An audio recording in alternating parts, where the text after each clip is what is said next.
You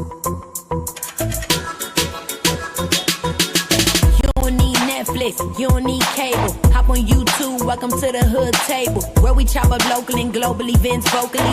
You don't really wanna miss out on these conversations. Just joke a little, laugh a little, get that wine in your system, fill your glass a little, expose current events, talk trash a little. You never know, these opinions might clash a little. They addicted to the content, got them binge watching. You don't like it, then you want invited. Bet your friends watching in the house and your job parking lot before you clocking. They don't wanna miss a second of this HT content. Everybody think they got something to say, so it's an open invitation, bring it to the table. But if you come whack, just know we ain't buying in. We gon' probably turn your back and tell you sorry, try again.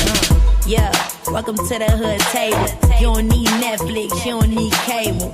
Yeah, welcome to the hood table. You don't need Netflix, you don't need cable.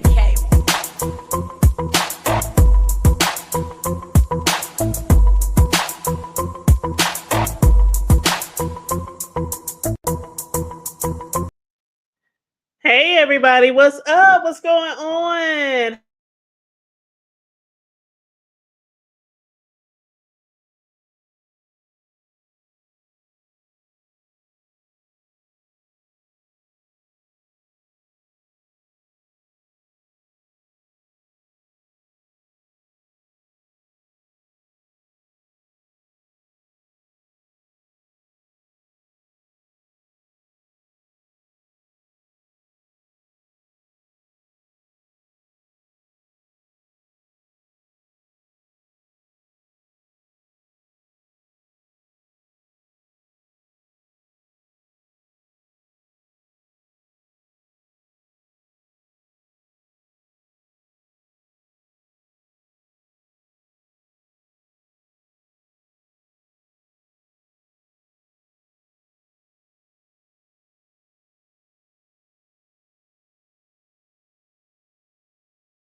Oh man, oh my god, the sound went out. I'm so sorry. I'm so sorry. Did y'all hear anything? Oh, I can't stand this microphone. I'm gonna have to get a new microphone. I don't know if it's my cord or if it's, I think it might be the cord. I think I might have to replace the cord. But sometimes the microphone go out, and if I'm not paying attention, I really don't know that it went out until somebody say something in the chat. So thank you, Sugar Mama. I was just saying hello and hey to you guys. Hey, pretty chocolate girl, Sugar Mama. Who else did I see in here? Chakra King Black. What's up? What's going on? Welcome to the chat, y'all. Make sure y'all come on in, like and share the video. Make sure y'all subscribe to the channel if you happen to be new here. But I was just explaining why I had to abruptly end my live yesterday because of the power outage.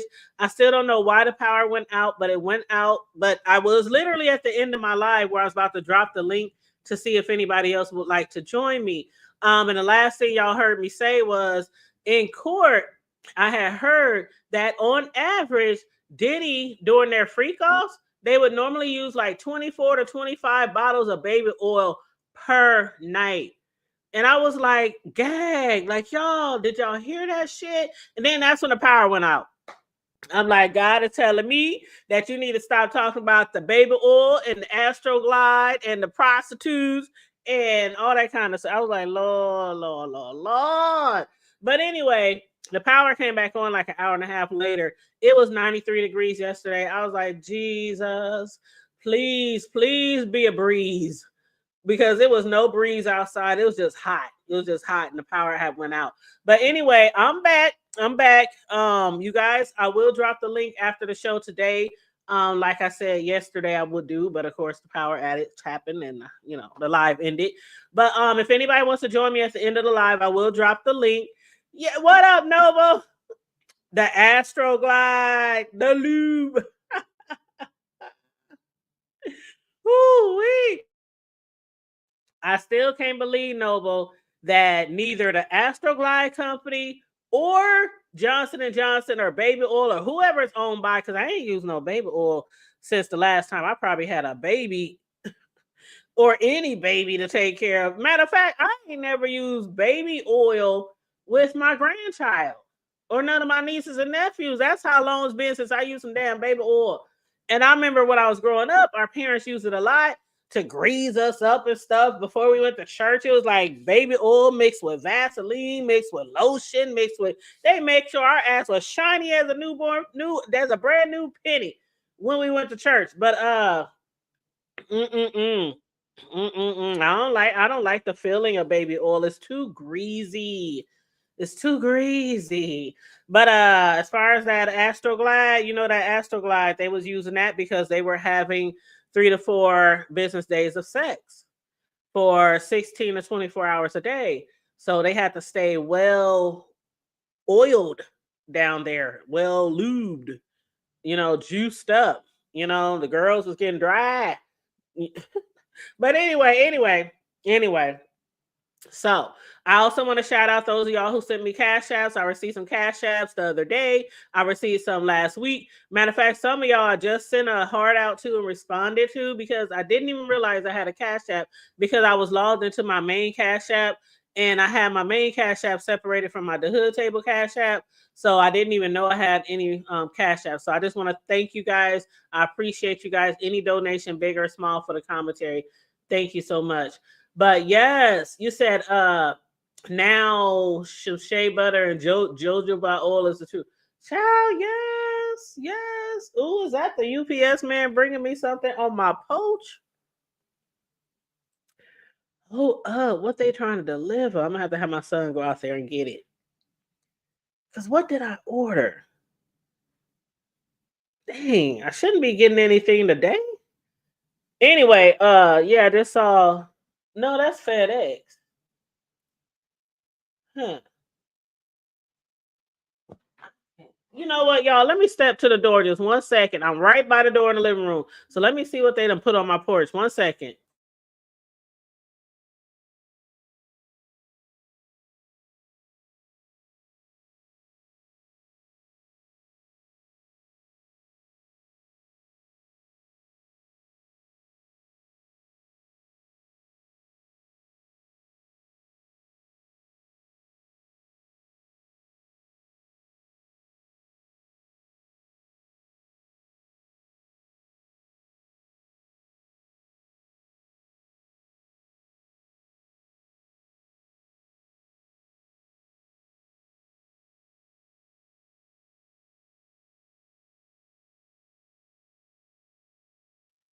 Okay, I'm back, y'all. It was some yard spray. Y'all know I be talking about spraying my yard for mosquitoes and stuff like that. I have a big backyard, a big front yard. So I had ordered some more mosquito spray and I forgot I even ordered it. But anyway, yeah, so where's we at? Cosmic Girl, what's up? How you doing? You said it works on the skin instead of against it. I don't do the baby oil. That's all I gotta say. Diddy's just a freak and he's nasty. And his freak level is like an all-time out of this world. And I guess he gotta be really pornographic when he has his freak offs. And I don't know, maybe the baby oil shows up better, or their skin pops, or I don't know. He likes the glimmer, shimmery, because he records shit, and allegedly, that shit is put on the dark web. Allegedly. Let me make sure I put that out there. Okay. Oh, it stormed here last night, Cosmic Girl. Oh my God, I slept so well. I slept so good, especially after it's been hot for so many days and it just cooled down just a little bit. I love that. The summer rains. I love that. You said there is no explaining. You know what? There is no explaining.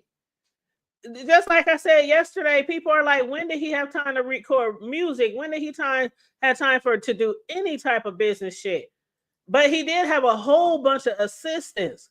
So maybe with all the assistants he had, maybe that's how he was able to still manage his every day-to-day regular life, not the freak off life, because it does seem like his freak off life it seemed like even they say he was a good father, is a good father. So I'm not gonna say he's not. There's murderers and killers and rapists and all kind of people out there who done the most heinous shit, but they still treated their family very, very well. They might have, embarrassed them publicly, had to leave them, go to prison forever, left them with bills and loans and mortgages and shit they could no longer pay. Kids might have had to drop out of college, shit like that. But they did love their family, pretty much. But Diddy, they say that, his kids made a tribute. I played that for y'all yesterday. They made a tribute on Instagram for Father's Day for him. So I really think he does love his children, the twins and his other kids. But it's like, how did you manage to, how did you squeeze time in for your children, your organization? And I'm not talking about the freak off organization, but the regular organization, and your artists and your TV shows and your I don't child he just I heard somebody say, I was watching that show that Diddy helped produce on a Peacock about the guy who's on trial now for all the serial murders up there in New York. That was a very good documentary, by the way. But I was watching that, and one thing the daughter said, who had no clue, no idea, most of the stuff that her father did was when she was young. She just recently found out, and she's a grown woman now, but she just recently found out all the shit that he did. And she's like, he had to be Superman. She says, I has no other answer. He had to be Superman. He was able to do this, go to work. He was an architect. He was well known in their city community. He was a family man. He took trips and vacations. And but every now and then he would murder a prostitute and then bury them near the river or the ocean out there. Just body after body, dumped and murdered and buried. And he killed them in the basement of their home. She said he had to be Superman. She said, I don't understand. I still can't believe it. I don't want to believe it. But she said, I have to believe it because of all the stacks of evidence against him and all the evidence that they found in their house. Oh, you said, what's the name of the documentary? Hold on 1 second. Let me pull up my Peacock right now. It should probably still be on there. As soon as I pull it up, it might be right on the main page since I just recently watched it. Okay. Ooh, it just popped up. Thank you. Thank you, Peacock. But it's called the Gilgo. That's Gilgo. The Gilgo Beach Killer. House of Secrets. House of Secrets. It's a documentary. It's only 3 episodes, but I'm pretty sure that after he's convicted, because he's still in jail right now. I don't think they had the trial yet, but he's still in jail right now, facing a lot of charges, like 7 murders. They keep finding more and more bodies. So they first found a couple, then they found 4, then they found 5. Even after he was in jail, they were still finding bodies. So hell, they said it's 11 women that disappeared in that area. So they think they're gonna find 4 more. But child, it was good. It's a good documentary. 50 Cent suggested it because he was on his IG one day, of course, trolling Diddy. And then he said, oh, by the way, y'all need to check out this documentary on Peacock. And I was like, if 50 Cent suggested it, I'll go check it out. And I couldn't stop watching. I literally binge watched it. So yeah, pretty good documentary. You're welcome. You are so welcome. And what up, sis Lo? Thank you for joining us, boo. You said that man is hella wealthy and doing all kind of mess. Don't appreciate shit, do we, Cosmic Girl? Because I'm telling you, if I was a billionaire, boy, if I was a billionaire, I would definitely appreciate that shit, along with appreciate my freedom. And I mean, besides all these prostitutes and shit like that, I just find me somebody who really likes to have a lot of kinky sex. I would. You know, but anywho, and then the fact that they was using no protection, like 99% of the time, they were not using any protection, and Diddy would get hella pissed if anybody even mentioned that they want a condom. If anybody even looked like they wanted some type of protection, he would get hella pissed. Like, just get the fucking goddamn it shit. Ain't nobody got no goddamn herpes or measles or chickenpox over here. As far as I know, the only thing that ever was an issue sexually was the UTIs from Cassie, but allegedly it was other things that people were catching. Allegedly. If you ain't heard that from me. But anyway, y'all come on in, like and share the video, please, and thank you. We're going to get into this transcripts for this crazy ass Diddy trial. People said it's like the trial of the century, the trial of the decade, the trial of our lifetime for us people and the Gen Xers and all the people under us, and the few ones left over us. This is like crazy. But so as far as the whatever happened yesterday, so we know excuse me, that the juror number 6 was released by the judge because of lack of candor, as the prosecuting team called it. But the judge dismissed Judge Sub. They got a long ass name, so I just call him Judge Sub.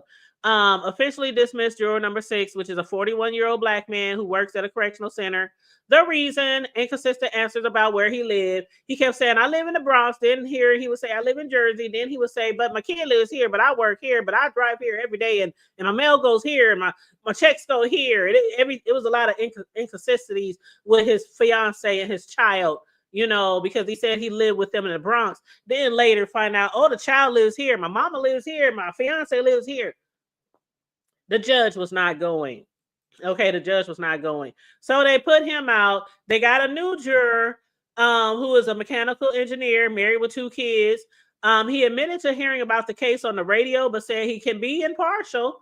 The judge also hinted another jury may be questioned, completely unrelated to juror number 6.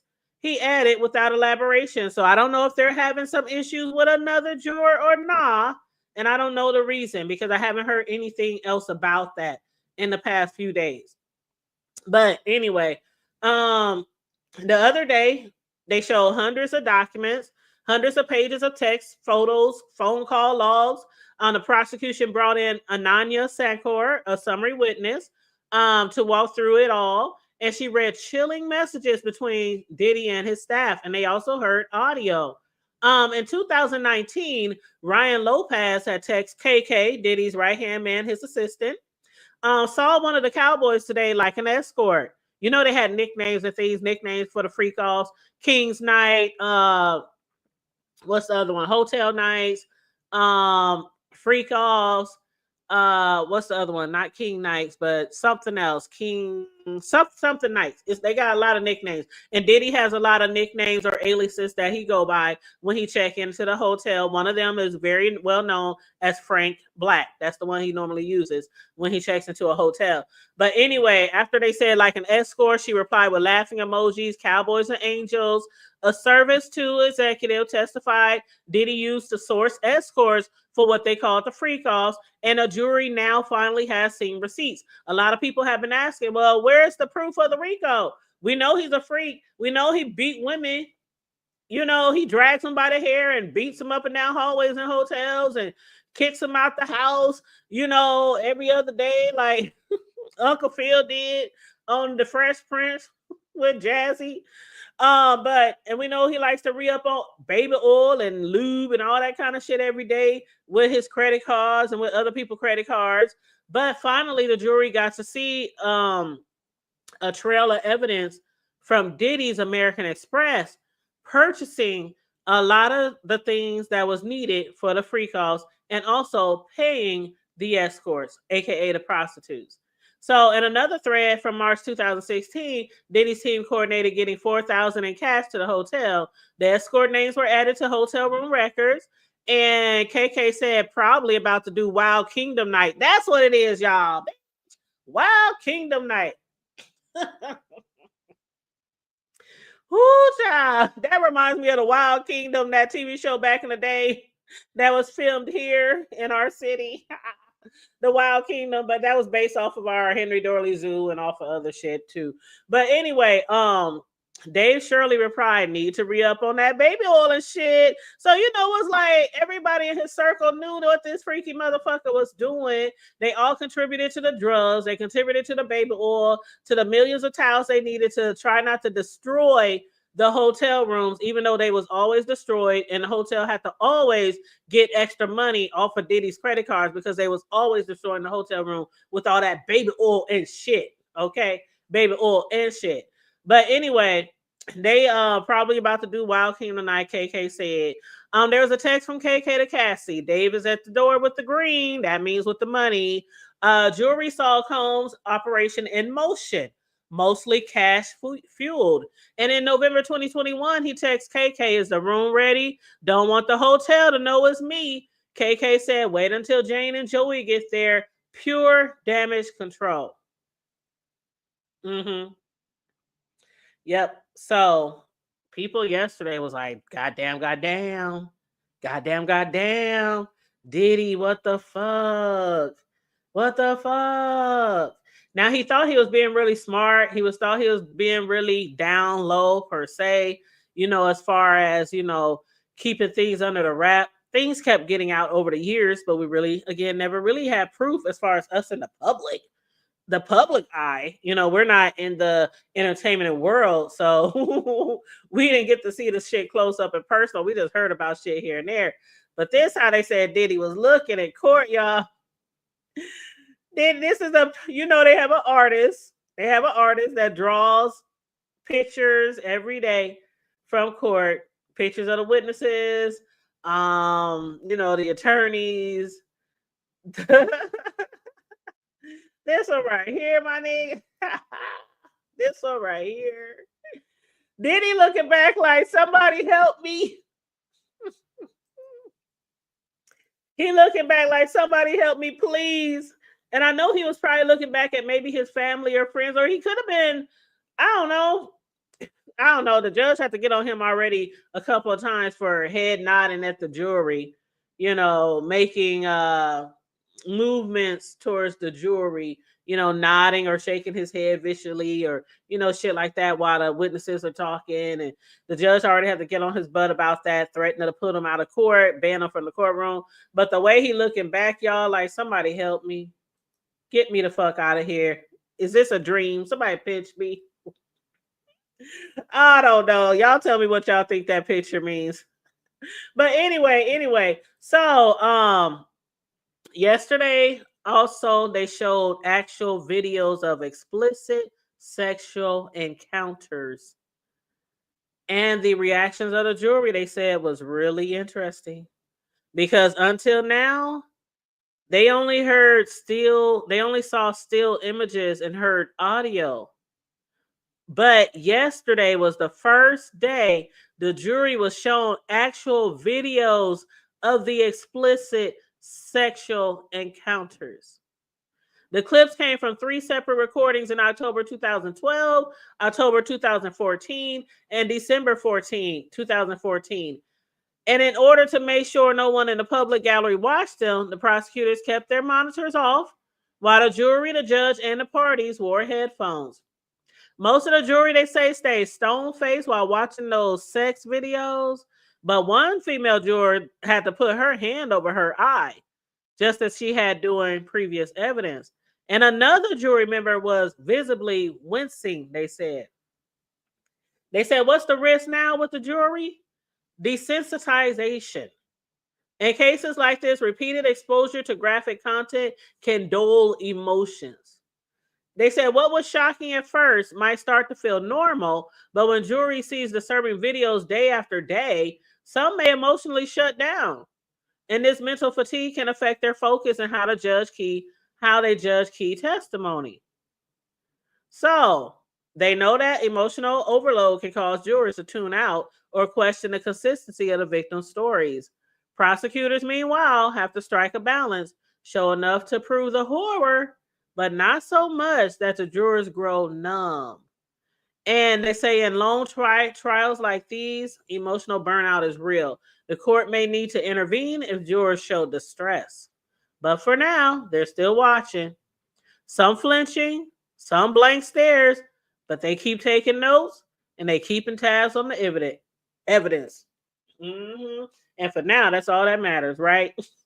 What up, Tay Bay? How you doing, love? What up, Just the Facts? You said jury 6 got a random text asking if she was juror, and they reported it to the judge. Diddy's lawyers want the jurors dismissed because of the random text. Oh, wow. You know what? I heard about that. And I was just about to get into the transcripts because I did hear that the judge was going off about another thing as well. Because evidently somebody, not the press, but somebody within like the prosecutor's team or the defense team leaked some information. Now, the judge didn't say what the information was. We don't know what it was. I would like to know what it is, but of course, if it was supposed to be under seal, then we are not supposed to know about it. So I don't want to know about it because I don't want to get in trouble. I don't want nothing to do with that Diddy trial, okay? But let me play this clip for you real quick because it shows a news footage. It's about 2 minutes. The title of the news footage is Judge in the Diddy Combs Trial Reprimands Defense and Prosecution Over Leak. So I'm going to show this real quick. A lot of people are talking about that. And I was like, damn, drama in the court again? Always some drama, ain't it? But here we go. I'm going to put this on the screen. And I'm going to hit mute so y'all can hear it better.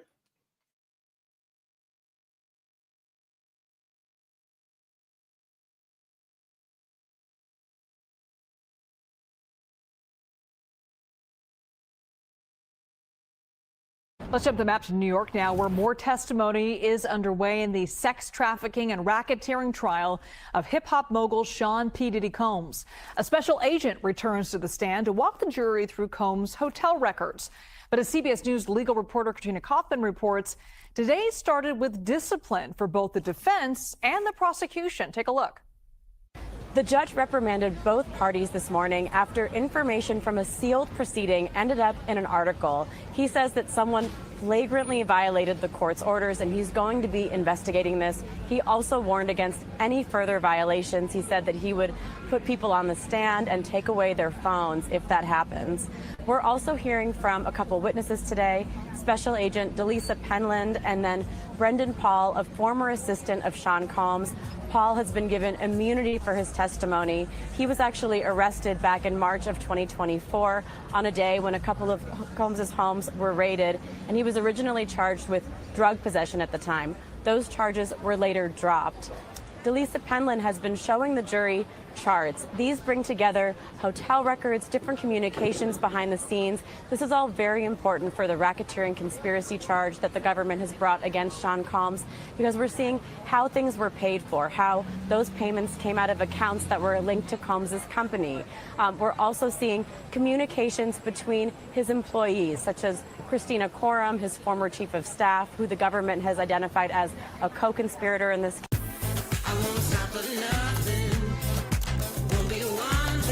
case, security guards, assistants, surrounding incidents like the Intercontinental Hotel, where we heard testimony about how a security officer was given $100,000 to turn over security footage of Sean Combs assaulting Cassie Ventura.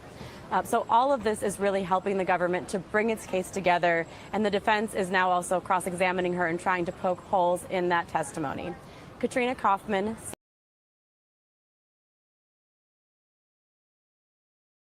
All right. So there we hear a little bit about what happened in court today. And they did also recap a few things that happened over the last few weeks. But basically, the judge, he fired some warning shots in the Diddy trial today as the jury drama intensifies.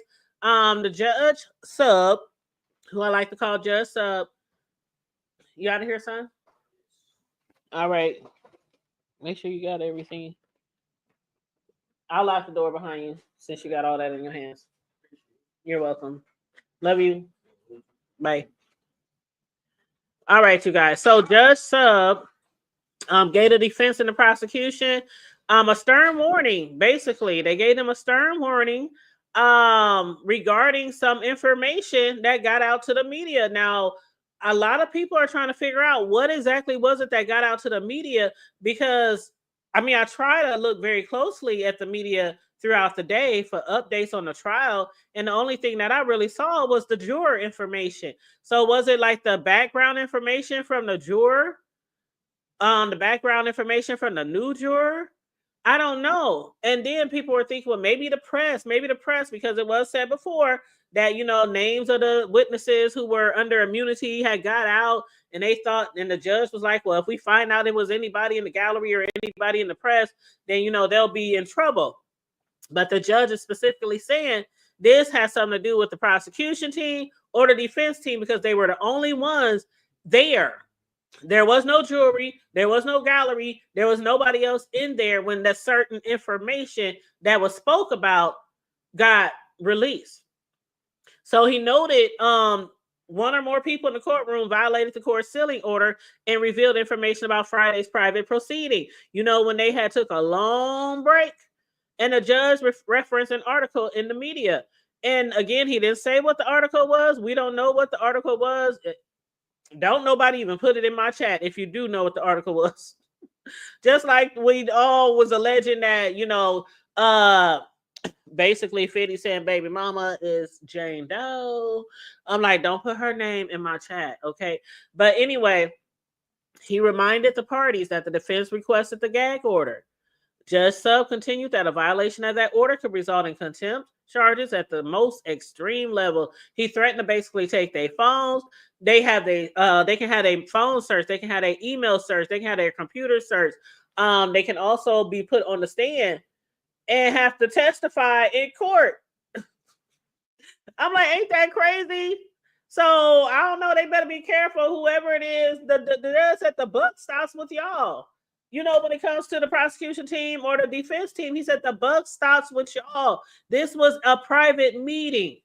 So one of y'all released or, you know, leaked the information. And when he asked which one of them did it, they all said, we don't know. It wasn't me. It wasn't me. So yeah, he told lead counsel for the prosecutors, Maureen Comey, and the lead counsel for Diddy, Agnifilo, that the buck stops with them. So he gave them a warning, and he wanted each side to affirm that they would adhere to the rules of the court. So we shall see if anything happens to be leaked again. Child, I don't know. I don't know what was leaked. I don't know. But anyway, moving right along. So let me get a sip of water before we get started. All right. Now, today I actually thought that Brandon Paul, you know, the alleged drug mule for Diddy, the one who was arrested while the Diddy race was going on. He was arrested. He had drugs on him that allegedly was for Diddy. A year later, the drug charge did get dropped. I didn't follow that too closely, so I don't know why it was dropped, or I don't know. But that is Brendan Paul. That was the one who was arrested. I think did I show y'all a picture of Brendan? Okay, here he is right here. Brendan Paul. He is allegedly a drug mule for Diddy, one of them. One of the drug dealers for Diddy, one of the ones that be selling him the drugs. As far as Brandon, he was supposed to appear in court today. A little bit about Brandon. He used to be a college basketball player. Again, he's also known as Diddy's alleged drug mule. He's a former basketball player. He was the one accused of transporting illicit substances for Diddy. But again, the charges were dropped last year. So I'm interested to see what he has to say. Let's get this party started. Okay. So anyway, a couple of people took the stand today. I think another agent took the stand too. But so 9:02 a.m., the judge, at 9:02 a.m., the jury still was not brought in. They said the second juror issue, because I just mentioned earlier that there was an issue with a second juror. The judge says, anything before we bring the jurors in? Diddy's attorney, Agnifilo, said, let's get Mr. Combs in. The judge said, I believe your client would like 10 minutes to review the materials. Agnifilo said, can I ask him a question? And let's see. Diddy's attorney said Diddy waives his right to be present for the immunity application. The judge said, let's proceed then. So Brendan Paul takes the stand. The government says, did you receive a subpoena? He says, yes. The government says, do you intend to invoke the Fifth Amendment? And he says, yes. The government says, we propose the immunity order. The judge says, I will enter it. Thank you, Mr. Paul. Then Diddy is brought in by the U.S. Marshals. Diddy's attorney, Agnifilo, said, we are ready to proceed. The judge says, let's have Agent Penlin come back. So Penlin takes the stand again. All rise, jury enters. The government says, good morning. Let's get back to the London hotel. Who stayed there this day? Diddy, Cassie, and Jules. Y'all know Jules was one of the sex workers. The government says, what are these American Express charges? Those are Virgin America plane tickets for Jules Theodore. What airline is associated with this charge? American Airlines from JFK to LA. And the hotel, the Four Seasons for Clayton Howard, aka Dave. Let's look at Exhibit 6T108. What is this? A travel invoice, Bad Boy Entertainment. And what is this? A flight for Jules Theodore. And what was the payment method? Diddy's American Express. And whose name is in the invoice? Mr. Philip Pines, $500 charge for damage to drapes. Wasn't we just talking about all the damage that Diddy be doing? Now, y'all know I read these transcripts live when I'm with y'all, right? So every day when I get them after work, I come live and read them to y'all. I was just literally talking about all the damage that Diddy be doing to the hotel and how the hotel be taxing that ass after every fucking freak off. So anyway, $500 charge for damage to the drapes. What the fuck is they doing on the goddamn drapes? Yo, what they doing on the drapes sexually? Why are they next to the drapes? Yes, that is a crazy looking dude, ain't he? He looked like a drug user instead of a drug dealer. But you know how they say don't get high on your own supply. You know how they say don't get high on your own supply. So, child, I don't know. But so anyway, $500 charge for damage to the drapes. The government says, what's this? Booking for Intercontinental in Times Square in the name of Frank Black. That is Diddy's alias, one of them when he goes to these hotels. So they said it's in the name of Frank Black. And what is this charge? Damage to the penthouse. Y'all, the damage to the penthouse hotel suite, $46,786 paid on Diddy's American Express.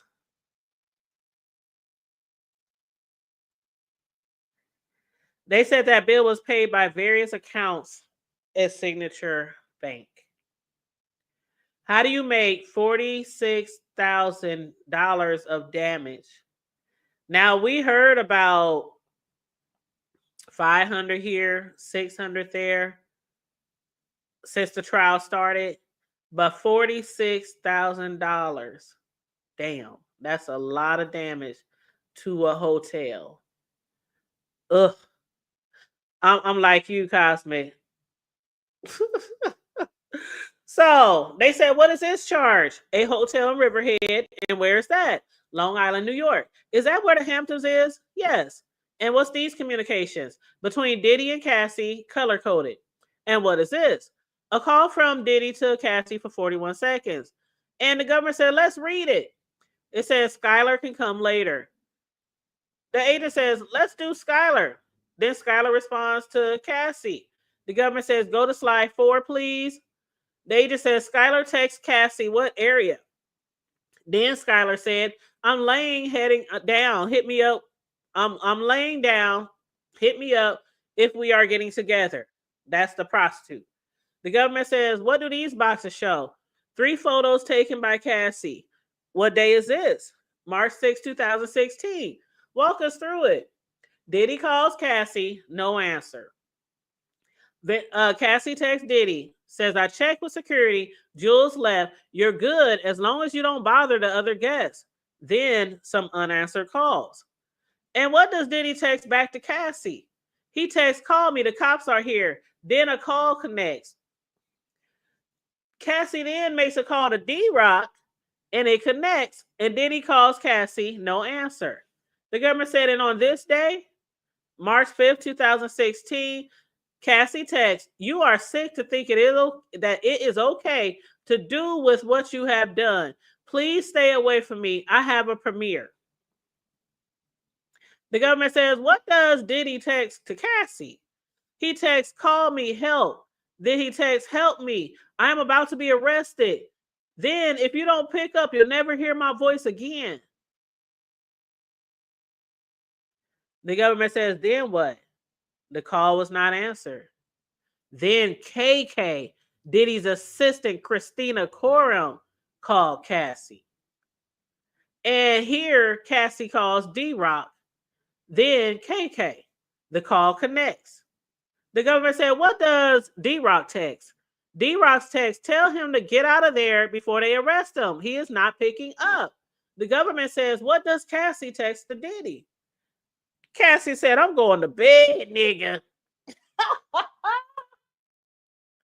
She said, I'm going to bed. This motherfucker told me I'm about to be arrested. She said, I'm going to bed. So then the government says, now what? Morgan took KK. So Carrie Morgan texts KK. I don't think anyone should call her. And a photo of an LAPD detective's business card was shown. And the government says, what next? The agent says, D-Rock and KK each call Cassie. Then KK asks, what is Eddie's last name? You know, Eddie Garcia. That's the security guard that testified about the Cassie tape and the Cassie beating at the hotel. The government says, what does D-Rock text to Diddy? Cassie's good. She's eating breakfast. Then a 13-minute call, Cassie and Diddy. The government says, what does Mr. Nash write to Cassie? What time can you do today? Arturo's available, 3 or 4 p.m. Ventura said Rock's place. The agent says, then Diddy calls Eddie Garcia and Garcia calls back. And what does Cassie text? She says, this is supposed to be a big day for me. Now I wish I could just stay in bed. And the government says, and here? there are calls between Diddy and Eddie Garcia. The government said, and what's this? This is a photo of Eddie Garcia's driver's license found on KK's phone. Now, remember, when they did the bribery, Diddy offered to pay $50,000 for the tape of him beating Cassie at the hotel. He ended up giving Eddie 50 and Eddie's supervisor 50. So altogether, he paid him $100,000. KK was there. Diddy said, in order for me to give you this money, I'm going to need your ID. I'm going to need your supervisor's ID. And I'm going to need the ID of the cop. Because they have to have, remember, they had to have a cop's ID too? Because allegedly, Eddie Garcia had notified a cop of what had happened. But Cassie, before she could get help, she left. She got in an Uber and left because she didn't want no cop involved. Of course, you know, this was some type of secret thing that goes on with them. They didn't want no cops involved. So anyway, that cop, Diddy was like, I don't think that he'll do it. And Eddie and then was like, I don't think that he'll do it either. You know, that he'll, you know, promise not to say anything. So Diddy was like, well, can we get some other cop to say it didn't happen? So that's when this shit is crazy. Eddie Garcia and them and his supervisor talked to another cop. He's like, man, would you, you know, say nothing happened or whatever. And if Diddy had the tape and nobody else had the tape, that would have worked out fine, right? But then one of the other people who work at the hotel, security guards, happened to videotape the footage from the security computer's screen and kept it for some time till it got leaked. So anyway, there was a photo of Eddie Garcia's driver license found on KK's phone. Now the government says by March 9, 2016, what occurs? The agent says Diddy calls Eddie Garcia. Then March 25, 2016 at 1 p.m. what happened? The agent says Diddy called Eddie Garcia again. The government says, Agent Penland, other than these charts, did you have any involvement in this case? No. No further questions. And they take a break. And let me look at the comments, see if y'all said anything. Because you know when I'm reading the transcripts, I'm looking at a Word document, so I can't see the StreamYard screen at the same time. But you said wasn't Brandon the one called? Yep. Sugar Mama, that was him. That was the crazy white dude. That picture right there, that's him. He was arrested with the drugs. They allege he was Diddy's drug mule. We do know that he has sold Diddy drugs. Was he a drug mule? I don't know. The charges was dropped last year. But he had a duffel bag with drugs in it. And that was at the time of the Diddy raid. So, yep. That's him. And then also, what up, 400? You said what they do, set the room on fire? That's a lot of money. $46,786. That's a lot of money for hotel damage. I'm like, damn, like you said, did they burn up the room? There was like $600 for another time for the drapes. I'm like, was they swinging on the drapes? Was they swinging on the chandelier? Was they jumping off the flat screens? What the fuck was they doing? For $46,000 of hotel damage to the penthouse.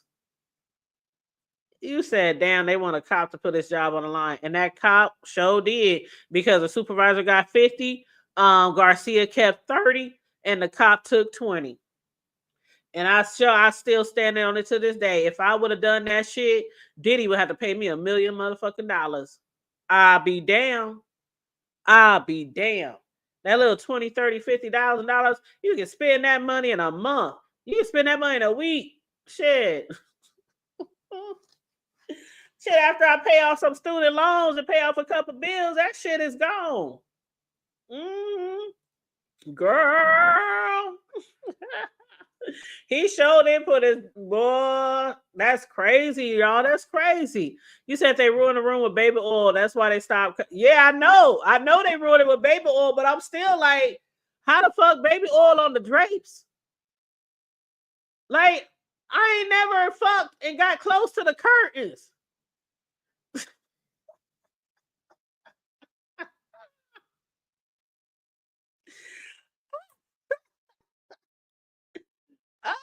I mean, was they putting the drapes over the bed? Was they putting the drapes on the floor to catch the baby oil? I'm like, what the hell was they doing? I know they was using 24 bottles of baby oil each night too, because they did say that in court.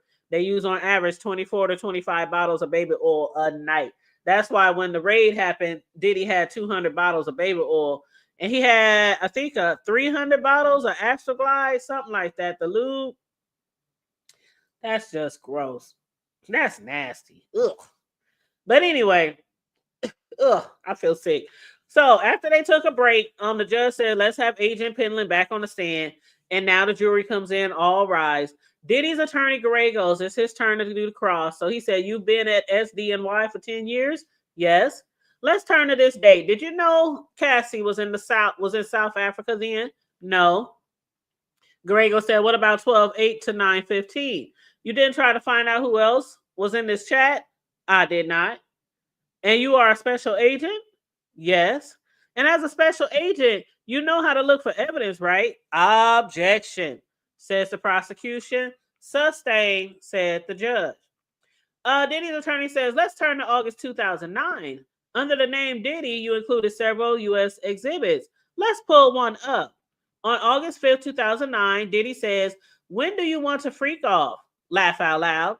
And what does Cassie say? Cassie says, I'm always ready to freak off. And Diddy's attorney says, let's put up this defense exhibit. Cassie writes, I'm so horny I can't concentrate. I'm going to Dwayne Reed. Pack us a bag. Did you include this in your chart? No, I didn't. Diddy's attorney says, here, Jules, the sex worker, he writes to Diddy, I need some rest. You guys are rabbits. Laugh out loud, right? And the agent says, yes. And here, Pop writes to Cassie, I love you so much. You consume my life. How did this happen? And Cassie says, I wonder that too, right? Yes. And then Diddy's attorney says, here, Jules, the sex worker, writes to Cassie, great to see you, beautiful. And then I'm at your door, right? The agent says, yes. And then the attorney says, here, Cassie writes, I'm horny and bored, right? The agent says, yes. Diddy's attorney says, here, Diddy says to Cassie, I'm not asking you to freak off. What do you want to do? And Cassie says, I want to smoke, go for a walk. Let's go out and have some carefree fun. I'll go get the Valium, right? The agent says, yes. Diddy's attorney says, Diddy wrote, I like it when Jules was in the room next door. Did you include this? The agent said, no, my job was not to add things, just to check if what was in there was correct. And so Diddy's attorney says, Diddy wrote, you horny or sleepy? And the agent said, both. Laugh out loud. Diddy's attorney said, let's shut off the public screens and show these videos. Now, y'all, this is where they play the videos. Today is the first day that the jury got to hear and see the sexual explicit videos. I ain't gonna hold y'all. I would love to have been on the jury today. I ain't even gonna lie. I'm not even into porn like that. But just to see with my own eyes, because they done seen still images, they done heard audio, they done seen pictures and shit like that, but they haven't seen the actual sex act on video. So today was the first day. You said, hold on, y'all is crazy. Sislo said, I'm trying to imagine myself trying to get, yes! Like, how the fuck do you have sex? Girl, I would be busting my ass. The term busted would have a whole new definition, because I would be busting my ass all over the floor. Maybe that's the thing. Maybe they had to hold on to the drapes in order not to fall. That's what it was. Thank you. That's what it was. Sugar Mama said Diddy was slinging that baby oil everywhere, saying, take that, take that, take that.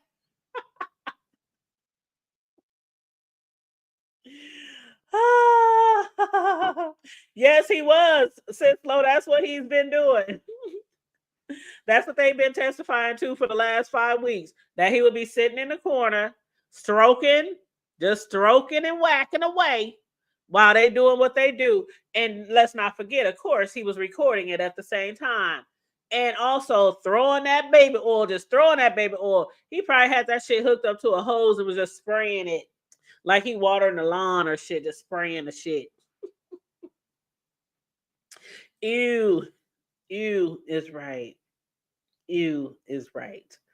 But yeah, so they shut off the public screen so the gallery wouldn't see the videos. The judge says, okay, it's done. The jury put on their headphones. The judge says, everyone can hear some soothing piano music. They was like, yep. The judge was like, okay. So Diddy attorney says, play the video. The juror's still watching videos with the headphones on.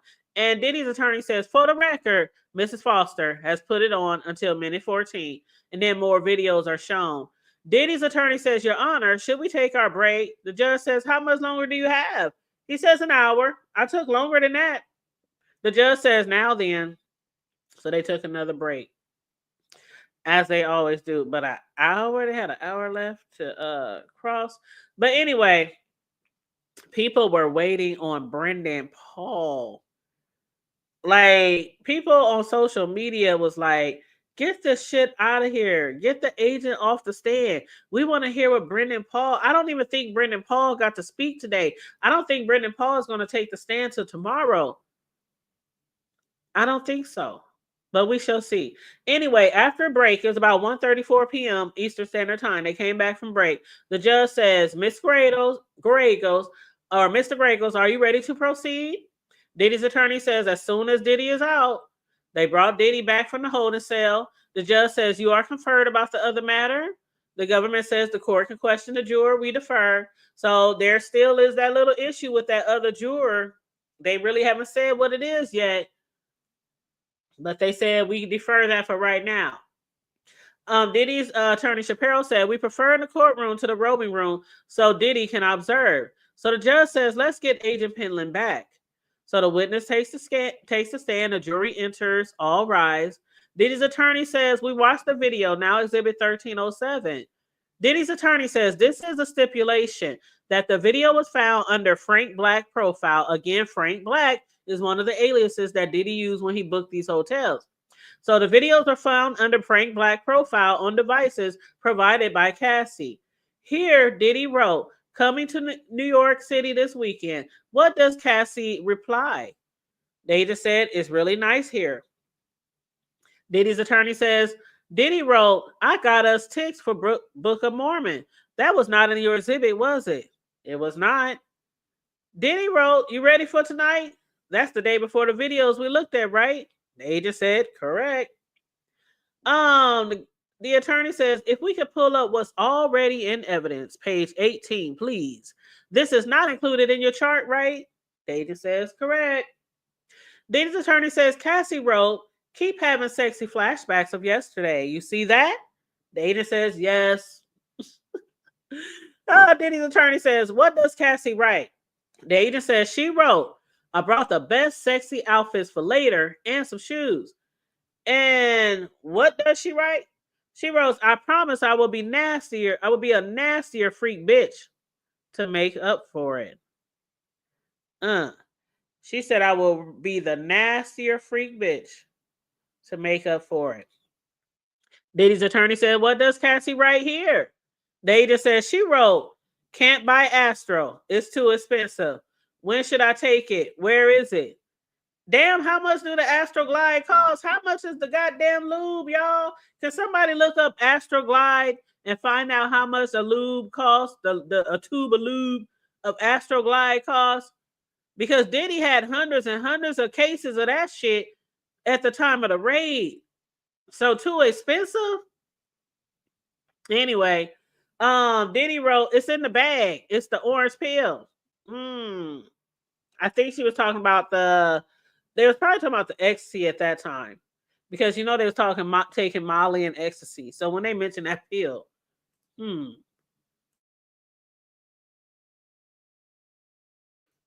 Hey, Charlie. What up, Charlie, my boo, my friend? Hey, thank you again for making a banner for Big Riggs and I. We do appreciate it. Man, I hit Charlie up. I said, Big Reeves and I would like to know if you could make us a flyer, a banner for our Sunday shows. And Charlie was on that shit, man. Y'all need to hit Charlie up. If y'all need some banners, if y'all need some intro, outro music, hit up my girl, Charlie. Yes, hit her up and she will hook you up. And she's very good. She's very convenient. When I say convenient, now I might be just cool with her and got in like fleeing, but she did it rather quickly. So, you know, and other people in the sector and outside of the sector have hit her up to do flyers and shit. So yeah, hit her up if y'all need some flyers, intros, outros, you know, anything like that. But I'm sure she'll get you right. But yes. So welcome to the chat. Make sure y'all like and subscribe to the channel. And feel free to send a super chat or a cash app for the commentary, please. And thank you very much. So now, Diddy had wrote that the peel is in the orange. It's the orange peel in the bag. So next thing Cassie wrote was, I can't wait until we have a baby. Happy Father's Day. Diddy's attorney says, Diddy wrote, what do you want to do, baby? And the agent said, Cassie responded, I wish we could have a freak off before you left. And what does Cassie write here? The agent said, she wrote, I hated that I don't use protection when I get high. I'm going to get tested. Diddy write, let's freak off now. And Cassie wrote, what hotel? Diddy wrote, I'm locked up in my bathroom talking to my therapist. What do you want me to do? This is another text message. And Cassie wrote, it takes Jules hours to get here. Hotel needs you to go call Dave for access. Did you see Dave Shirley write to KK? The agent says yes. And you spoke on direct about Skylar? That's another prostitute, y'all. And the agent said yes. And the message about the cops are here, but there's not evidence of any 911 calls. The agent says there is not. Diddy's attorney says this photo of the detective's business card is the only thing about police, right? Objection, says the government. Sustained, says the judge. Diddy's attorney says you included a call between Cassie and Diddy. Was that a FaceTime call? I don't know. No further questions. Redirect? The judge asked the prosecution team, and they said, yeah, just briefly. So the government comes back up. The hotel in Riverhead, who was there? The agent says Diddy, Cassie, and Clayton Howard. And in this photo, wounds above the eye. They show pictures of Cassie with wounds above her eye. And the agent says, so you can remember? Now, I done said time and time before, and other people have said time and time before. I don't know. I mean, I've always been so paranoid. Even when I was with like my men for years, I would be so paranoid, even if I was to have sex, like without protection. And most of the time I did have sex without protection. I mean, I only got 2 kids, right? And I never used birth control. Why did I never use birth control? Because every single fucking birth control they try to put me on, it would increase my blood pressure. And then they would have to put me on blood pressure medicine to get my blood pressure down. It was like a cycle, up and down, every time I tried a different medication for birth control. So the doctors basically said, either use protection or don't have sex, dear. That's all we can tell you. So being that was the case, I used protection a lot. A few times, them jokers, you know, they shift, they move, they slide off. And you know, I ended up getting pregnant twice, okay? But I tried. I did my best. No regrets on my children, no regrets. But a lot of people just don't understand how the fuck could you watch your woman. This is not Diddy paying a stripper to fuck another stripper or a prostitute to fuck another prostitute. He pays prostitutes to fuck his woman. Women over the years that he's been with, each and every woman that he's been with. Damn near. And 99.99999% of the time, they did not use protection. And as I said before, y'all heard in the transcripts, or read in the transcripts, or heard that Diddy would get he would get so angry if any one of his women would ask for a condom. He would get so angry where he would get outraged, he would cuss, he would slam doors, he would throw shit, he would storm out the room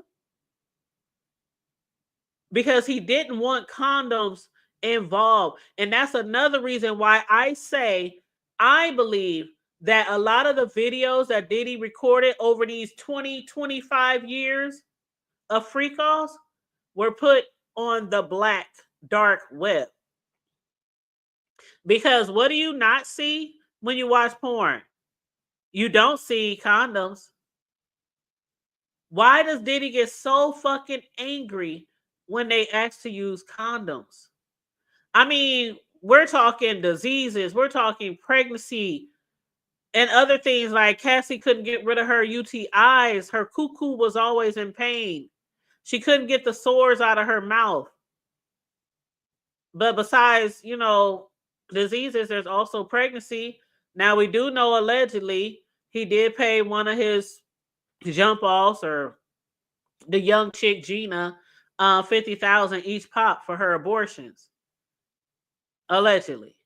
But that was one of the reasons why Cassie and Diddy always got into it, because he started messing with Gina while he was still with Cassie, and Gina was a really young girl. And allegedly, for what Gina and others saying in that circle, he paid $50,000 for each of her abortions. But that's not the worst part. After your woman has sex with 2 to 3, 4 men a day, we're talking about 15, 20 or more sex workers. And then afterwards, he would have sex with his own woman. So after you watching your woman get dug out by all these different niggas, then you turn around and go in right behind her with no protection.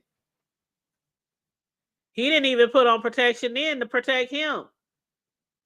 And I'm like, how valuable? See, this right here, you guys, also tell you how valuable or how invaluable Diddy took his life. Ain't no way I was barely fucking my own men, my own baby daddies, without a condom. But to be having sex with all kind of men with no condom, that's nasty. You should never have that many fluids in you of random people. That's disgusting. That's disgusting. And not the 9, I'm not gonna get too far into, but some people do believe also in when people like ejaculate or whatever inside of you, that they're putting something inside of you, like it could be spirits, it could be like a piece of that person, it could be like, some people believe that shit. I'm not saying I do, but some people believe that shit. You know what I'm saying? So it's kind of like back in the day when I would hear my parents and older people, say you shouldn't let everybody in your house, because people could come in your house and they can leave spirits. You don't never know what spirit they might have on them that might jump on you or your kids. So I'm not saying I believe in that shit, but even without all that shit on the table, just the diseases and the pregnancies and shit like that, and going behind all those men with no protection. Absolutely gross. Absolutely gross. I can't fathom, child. I can't fathom. Anyway, so the prosecutor team says no further questions. The judge says, jurors, you can leave for the day. Brandon Paul, who a lot of people was looking forward to testifying today, did not. I'm going to drop this link for anybody who wants to join me up here. Anybody can join. If you are a stranger to the hood table, I will put up a banner just to make sure I'm not being trolled, make sure nobody's trying to porn bomb or anything like that, because people do porn bomb a lot these days, and be having people losing their channels, getting in trouble with YouTube and stuff like that. So let me go ahead and put this link. I'll give y'all a few minutes, see if anybody wants to join me. If not, I'm going to wrap this all up, and I'm going to sit here and chill. And I think it might rain again tonight. It's a little dark outside for it to be 5:30 Central Time. It's a little dark outside. I think I did hear that it's supposed to rain again today. So maybe we'll get some really nice storms. Maybe. Hey, Booski. Hi, how you I'm doing? doing right. I'm doing all right. How you doing? Girl, Diddy crazy butt need to sit on down somewhere. And why you need all that baby oil? Girl, I don't understand. I don't Like understand. gallons upon gallons of baby oil. Like gallons, like tubs, Charlie, tubs of baby oil. There was some shiny motherfuckers up in there. That's all I gotta say. That's what They I'm were, saying. That's what they I'm were shine saying. bright like a diamond. Could you Man. imagine how everybody was shining all over the place? Like, also, if you ever actually, like, if you have put on baby oil and it don't dry down and, like, everything sticks to it, so, like, you can have, like, feathers stuck to you. If somebody got glitter on it stuck to you, like, it's just, That's why I do not like baby oil. I never liked baby oil. And even when I had a baby, when I had my 2 kids, you know, the thing was, even the doctors, they send you home with baby oil, baby lotion, baby this, baby that. And what do people buy you for your baby shower? A ton of baby oil. I hate that shit because sometimes my babies would slip out of my hands. said that she used to keep me so slick that my daddy was scared he was gonna drop me. Yes, I'm like, I never dropped my baby, but I would be always scared that I was gonna drop them. They were so slippery and wet, and I'm like, fuck this shit. I'm using just regular lotion. They have baby lotion cream, which is like if you took baby lotion and you took baby oil and you put it together and it made a baby. That's in the pink bottle. Yeah, that's in the pink bottle. I use that stuff. That's what I use. I use that too. But in the beginning, when I had my babies, people was like, oh, I already dropped the link, sis. I dropped the link. It's in the chat. Unless you want me to send it to your phone or on Facebook. But yeah, everybody back in the Gap, it was like a thing. Everybody put baby oil. Kids just be shining through the hood. Not just the babies, Charlie, but the 2, 3, 4, the toddlers. Toddlers coming out the house shining. Like just you said, accidentally cause a wreck because the baby does shine and reflected off lights and stuff. I'm like, why is that baby so goddamn shiny? Like shit. Okay, sis, I'm gonna send it to you on Facebook. Also, I thought of an idea. Okay, this is off topic a little bit, but this is about the situation. I was thinking of making an AI song to make y'all a intro video, right? Okay, so you know it's from the block to the hood table, right? Right. So introducing your host, the sexy side profile man himself, the one and only Big Rig, the cake decorating diva herself, the one and only the hood table. Mm-hmm. I was thinking of that as one of the lyrics in it, like just because I call, and it's my joke with him, and he knows that I call him sexy side profile man. And then you the cake decorating diva. You know what I'm saying? Because it's got to be something personal that people kind of know y'all for, and a lot of people know I call him that in the sector, right? Yep. And they know it's a joke, and a lot of people even say that because his picture is the side of his face. Hey, we can't deny the sexiness, okay? Yeah, I mean the side, the front.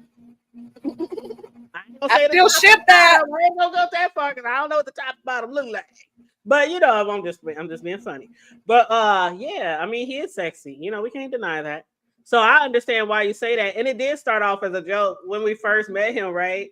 Yeah. And so I figured he might get a kick out of that, and it would be kind of like a ha-ha funny moment for those in the crowd. And like an introduction, because you gotta think about something to say. You know what I mean? And why not start out with a funny? We know he loves his cars. He loves his stuff cars, like that. He loves his music. He loves creating beats. He loves, different things that you might incorporate into that. And of course, me, I'm a cake decorator. I love to decorate cakes. And y'all gonna be talking about subjects everywhere from the block to the hood table to the White House and everything in between. Mm-hmm. Absolutely. See, I got an idea. If I could just execute it, I'd be all right. All right, well, let me know what you come up with. Just let me know what you come up with. Speaking of cakes, I got a order this weekend for a person who passed on, but it's his sister ordered a cake, wants a sheet cake styled in Cowboys, Dallas Cowboy decorations, and a picture of her brother on there. And it's going to say like in loving memory of such and such and stuff like that. I get a lot of cake orders for things like that for people who passed on and people want to, celebrate their life and stuff like that. But yeah, so I'm gonna record that. I haven't did a cake video in probably about 2 months. Yeah, it's been a minute. Yeah, it's been Hey, about 2 months. sis.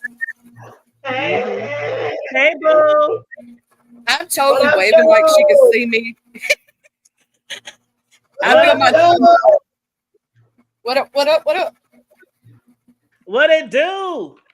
What it don't do, girl. What it will, what it won't. It don't do baby oil. It don't do baby oil, and baby, we don't do all them, STDs. I don't do the UTIs. Girl, I'm gonna give me some stock antibiotics. You said antibiotics. My cousin couldn't say antibiotics, so you should say antibiotics.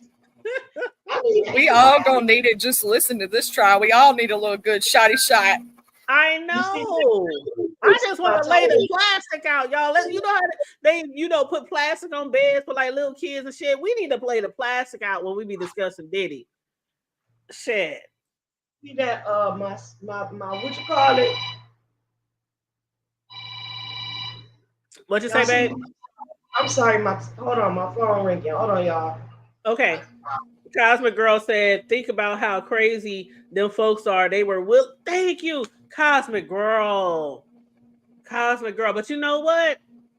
Sislo and I, we were watching Armand Wiggins. He had interviewed Flash, one of the sex workers. And Flash had talked about how they was trying to tell him they didn't want condoms involved. And so Armand Wiggins was like, well, how often do you use condoms, when you do stuff like that? And he said like 95% of the time. And he had told Cassie and them that he said, I don't care how fine you are, but I want to use condoms. Because that's what the dude was saying. He was like, man, when I saw her, I was like, damn, where do I know her from? She's fine as fuck. But Diddy don't like nobody using condoms. And he was like, I don't care how fine you are, bitch. He said, I don't care how fine you are, bitch. Wrap it up. My life is too valuable. My life, and I'm just a regular person, work a regular job. You know what I'm saying? I have a regular, normal life. I struggle like everybody else. There's nothing extremely over the top about me, but I still take my life very seriously. Very seriously. As if you got to take yourself personal. If don't nobody think more of you than you know what I mean? People are going to treat you like shit and walk all over you if you don't value yourself. And that's why I said Diddy, with all the millions and billions he had, he could not have valued his life. He could not have. When you in that frame of mind, you don't think about anything. It's like being caught up in the moment, and you don't think rationally. He's not thinking rationally because you gotta think about it. All he doing is drugs all day. He's not even in his right mind. He don't know what he's doing. Yep. And that's why people were saying, like Sislo, people are saying, how did he manage to stay a billionaire? How did he manage to run his businesses? How did he manage his family life? How did he manage? When you're doing this every day of the week, damn near all day and night, and you're on drugs, how the fuck do you think he managed? It's crazy. It's crazy that he's not broke and bankrupt because he spends $50,000 or more on drugs every day. That's not counting the baby oil or the Astroglide or the prostitutes. I don't know. I can't wait till the movie come out. 50 Cent said he gonna be the first one to make a movie. I cannot wait. I know I cannot wait. I love me some 50. I know 50 be trolling and he be talking shit and he ain't about shit sometimes. But I know 50 is gonna put some stank on that shit and I can't wait. Oh yeah, that's gonna be good. Did you see that? Oh yeah. I also they talking about Busta Rhymes. Did you hear that about Busta? No, what happened with Busta? Oh, they say he liked little boys. That he had fun boys. No, That not he had his Diddy moment, but he liked the fun boys. He liked the party boys.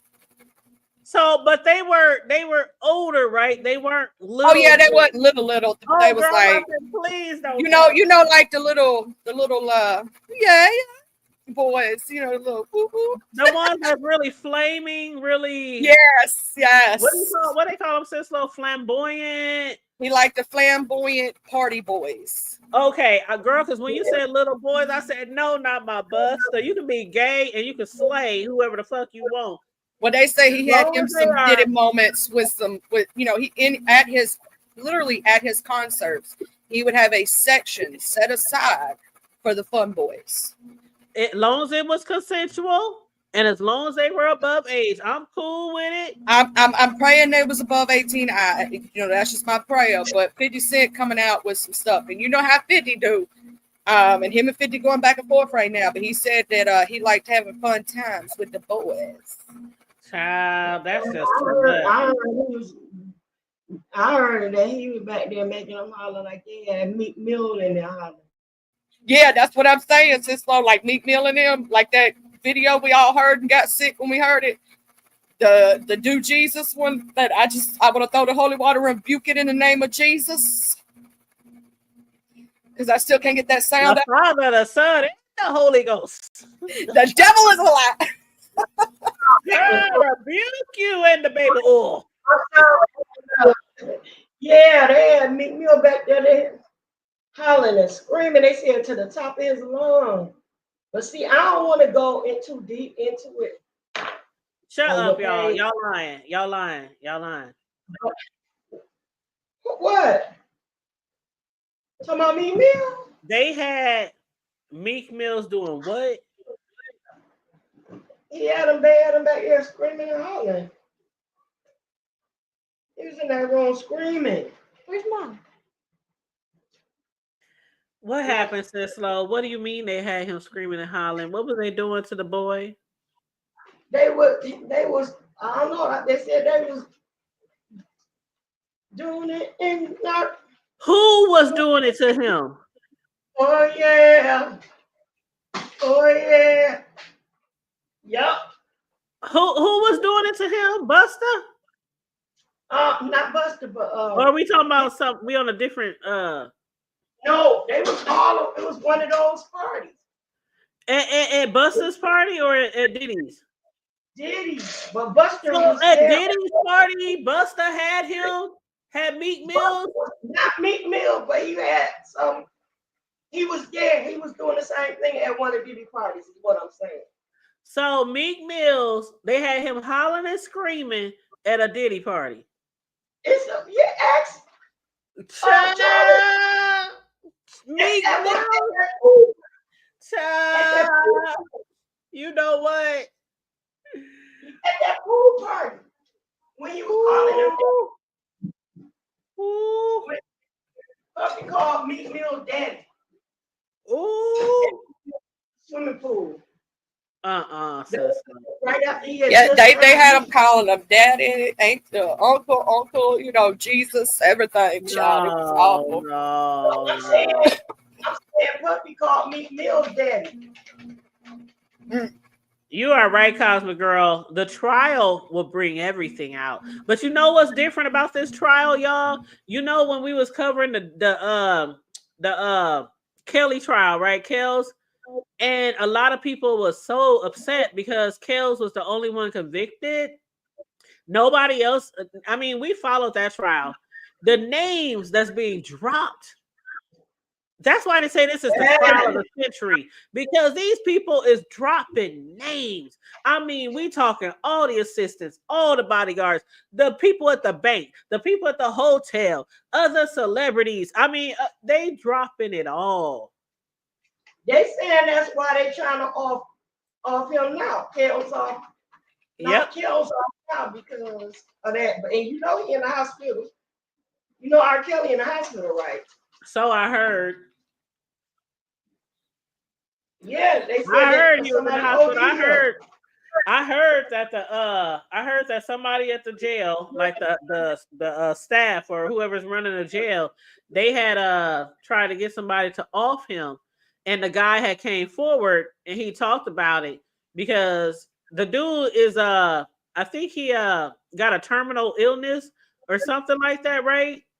The one that they wanted to off him, he got like a terminal illness, and so they asked him to off him or something, and he didn't want to do it. So he confessed or went to Diddy or went to somebody and said that they tried to get him to do it. You believe him? I'm talking about R. Kelly. Yeah, that's what I'm talking about. That's what I'm talking about. R. Kelly. Oh, okay. One of the guards or somebody in the jail had tried to get somebody to off R. Kelly. That's what we talking about, right? That's what's going on. Yeah, and so now they're trying to say that somebody put some poison in his food. That's what they're trying to say now. Yep, they OD'd or something. Yep. They said R. Kelly and OD'd off of something that was put in his food. Now they did say the other day that they were not allowing R. Kelly to eat. See, I was already going to talk about this, by the way, so that's why I know a little bit about it. But they were saying the other day that R. Kelly was not allowed to get his own food because you can buy your food from money people put on your books and shit like that, and he already got shit that he done bought and paid for that he can eat from. And they are denying him that access to his own shit and making him eat from the cafeteria. So what do you think he could have possibly done? Because we ain't heard nothing. Like R. Kelly been in jail for a minute, and now all of a sudden people are trying to take him out. Like he ain't really said anything. I mean, unless he's snitching right now and we just don't know about it. Girl, I don't know what it is. You think he's snitching? You think because they said if Diddy went to jail, this is what they're saying. They said if Diddy gets convicted, because I mean Diddy's worth. See, the difference between the two, y'all, let's keep it funky and hood, right? R. Kelly was barely worth shit when he went to prison. When he got locked up, he couldn't even pay his lawyers. You know what I'm saying? People was raising money and helping him pay his lawyers. Diddy, on the other hand, was worth $1 billion when he was arrested. And now he worth $1 million. So the thing about the difference between them two, I think Diddy will start snitching if he was convicted. He gonna take some type of plea deal. He gonna take a plea deal and he gonna put some names out there. Some big names. That's what I see. There is no way Diddy is going to spend the rest of his fucking life in prison and he's worth $6 billion. There's no way. There's no way. He gonna start snitching. He gonna start talking. Yeah. Now maybe that's what Diddy is doing. You got some feedback. Let me mute you. Maybe that's what R. Kelly is doing right now. I'm not sure if he's snitching. I don't know, like why all of a sudden people want to take him out. And the Iranian brothers, is that how they say it? The Iranians, or what are they called? The white boys, the skinheads, the Armenian. I don't know what the fuck they call Armenian. Not Armenian, but Iranian. The white boys. Aryan. Yeah, that shit. Thank you, Sislo, because we was all like, get it up. But I'm gonna go ahead. I'm gonna hit mute so Sislo can talk because when we both on, she's got feedback. So I'm gonna let Sislo talk. Go ahead, babe.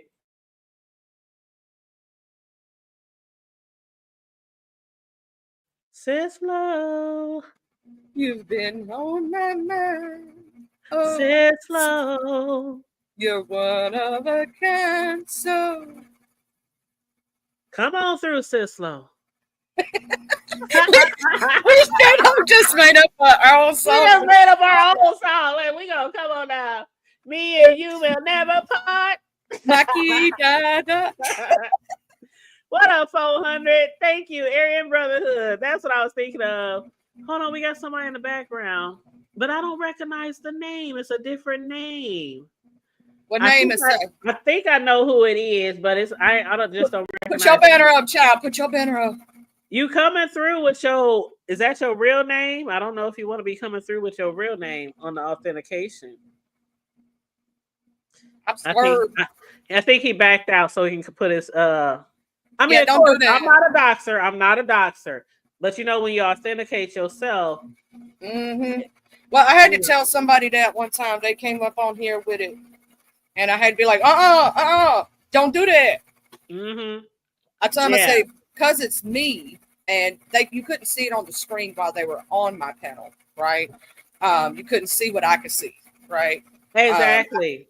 I told him, I said, don't do that on nobody else's stuff. I said, because I'm not going to use it against you. I said, but somebody else might. Yeah, I don't do no doxing. I'm cool with several people offline, and you ain't never heard about the hood table doxing nobody, spread no shit about other people or any of that bullshit. I really believed in loyalty. Even the people I met on YouTube that I might not have grew up with and shit like that, I believe in some level of loyalty with the people I fuck with online. I am the same way. All right, let me just make sure this is who I think it is. Let's see what picture I'm gonna put up. Let's put up this picture because I love this picture of Diddy where he looking back like, "Help me, help me." He looked like he got Ethiopian problems too. I'm just saying, like something wrong with his face. It's all stretched out. I don't know what the fuck, but he's all gray and everything. What up, Just the Facts? What's happening? What's happening? Hey, how you doing, love? I'm doing good, man. Good evening to everyone. How you doing? Hey. Doing good, man. Let's get it. What's going on? Like, what do you think about the court sessions over the last few days? Were you looking forward to Brendan Paul today, like everybody else was? Yes, I was. You know, I was hoping he might put the nail in the coffin on the drug charge. You know, but I guess we live to see. We live to another day. So do you, because I was feeling that way too, you think Brandon is going to put the nail in the coffin with the RICO and shit? Yeah, as far as the drug charges go, I think I'm not sure what else he could testify, but if he testifies to something else, I guess that'll be a plus. But I thought he was the gentleman that was picked up at the airport with Diddy, right? Yep, he was. Yep. Yeah, and they said they found some drugs with him and this and that. So I'm sure he doesn't want to go to jail for that. Exactly. He already requested immunity. He already invoked his fifth.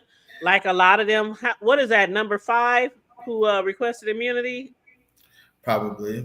Yeah, I think he's like the 4th or 5th person who requested immunity deal. And when they do the immunity deal, basically you might as well put it all on the table, tell everything you know, spill all the tea, spill the coffee beans. And that's what they've been doing because they know that they can't be charged for shit. For sure. I guess for the, once they get immunity, it's a good indication that they probably have some tea to spill. Exactly. And also the thing is, that you're under oath. So why lie? That's why I believe a lot of this shit that's being said wholeheartedly. Now, the only part that I got a little skeptical on, you guys, was Bonna when she was talking about being hung over the balcony, and with Cassie, how their stories kind of didn't line up. Right. But I do believe that shit happened. I really do believe it happened. But it's just that these people were on drugs all day, every day. And one person's story might not, be the mirror of another person's story of the same situation. You know what I mean? I know exactly what you mean. So some people is like, they got people up here lying. The prosecutor got people up here lying. I don't think these people are lying. I don't. But that's just me. I agree. But Charlie, what you think about that? Have you been following closely, Charlie? Like really? Like this shit is crazy. I will say this. They have centered most of this trial around Cassie herself. When there's so much more that we know that they can bring out. Now, they have had like some of his assistants and things like that. I think there's still some smoking guns that they ain't brought out yet. That's just my personal opinion. If they don't bring them out, I mean, yeah, he's still going to get the charges, in my opinion, because they have proven bringing the prostitution charge across state lines. They have proven the RICO. Mm-hmm. They have proven the prostitution. Yeah. But I think there's somebody or some people that they haven't brought out yet. That's just my personal opinion. That are going to have more to do with the business side of it. And I do believe that he is just the first nail in the coffin. I do believe there is somebody bigger than him behind the scenes that we've never seen before. This person's not a public figure per se, right? That they're going to go after him, because you got to think every one of these businesses that he has, there is usually a CEO, or there's usually a round table of people. There is usually people backing that, right? In all enterprises. Now, they could just stop at him, or they could figure out where this money trail goes to. Because when they do RICO charges, they don't usually just go for one person and one enterprise. This is, ultimately, I'm going to tell you, it ain't just about him and what he's done. This is about money. That's exactly why some of them is asking for immunity. If you look at the court documents, right, and you read near the bottom. You got a little feedback, Charlie. I don't know what it is, but you got a little feedback. Let me see if I can unplug and plug back up. Let me mute myself. Okay. But hey Mary Carey, how you doing, beautiful? And 400 said what did they say? So who do you think? So who thinks he's going to be convicted? I think he's going to be convicted. I really do. And go ahead, Charlie. Let me see if it's better. Is it better? Is it better? Nope, it's the same. Shoot. Let me mute my mic. It might be this damn. I don't know if you gotta drop down and come back, or if it's just your mic or headphone, or I don't know. Let me come back. Maybe that. You got a fan on or anything? It's like, yeah, I got a fan on. Let me go turn that bitch off right quick. Okay. But yeah, Cosmic Girl said, who thinks he's going to be convicted? So out of everybody on the panel and in the chat, do y'all think he's going to be convicted? I'll start with, I don't know if Sislo's still here or not, so I'll start with you, Just the Facts. Most definitely. I think he's definitely going to be convicted. I think the prostitution charge is clear cut. We have male escorts or sex workers or strippers or whatever they want to be known as. They've already testified that, they came. Some of them, whether it was, within the state or interstate, they were also given some kind of money. So, we have the Punisher, we have Jenkins, we have Jules, we have Rico and, Paul, all types. It's so many. I done forgot all the names. There's so many names. So that part is. Don't forget Skylar. Exactly. So I think that part is pretty clear cut. And then, when it comes to the X trafficking, the video, I think the video in the Intercontinental Hotel in LA clearly shows force and coercion. Yeah. So I think that's going to be an easy one. Yeah, and you can go ahead and say sex trafficking, child. I be trying to tell people all the time. I've been doing YouTube for 8 years. Right. People be like, "Don't say sex, don't say this." Trust me. Right. We've been reviewing the Diddy trial for 5 weeks, and not one of my videos have been demonetized. Yes. And y'all already know this is the hood table, so I cuss religiously. I allow cussing on my panels and my, you know what I'm saying. So we don't. Right. But I just want y'all to know we've been reviewing this for 5 weeks since day one, talking about sex, rape, and everything else, and none of my videos have been demonetized. I feel you. I appreciate that. I'm just letting y'all know, the people people be, when I started YouTube, people is always like, "Don't do this, don't say that, don't do this." I've been telling people for years, don't listen to that shit. The only time you really get demonetized if you're doing some dumb fuck shit on your channel. or you beefing with people or threatening people or just dumb shit like that. But if you're just doing regular videos and you just doing commentary, you're all right. Trust me, you're all right. For sure, for sure, for sure.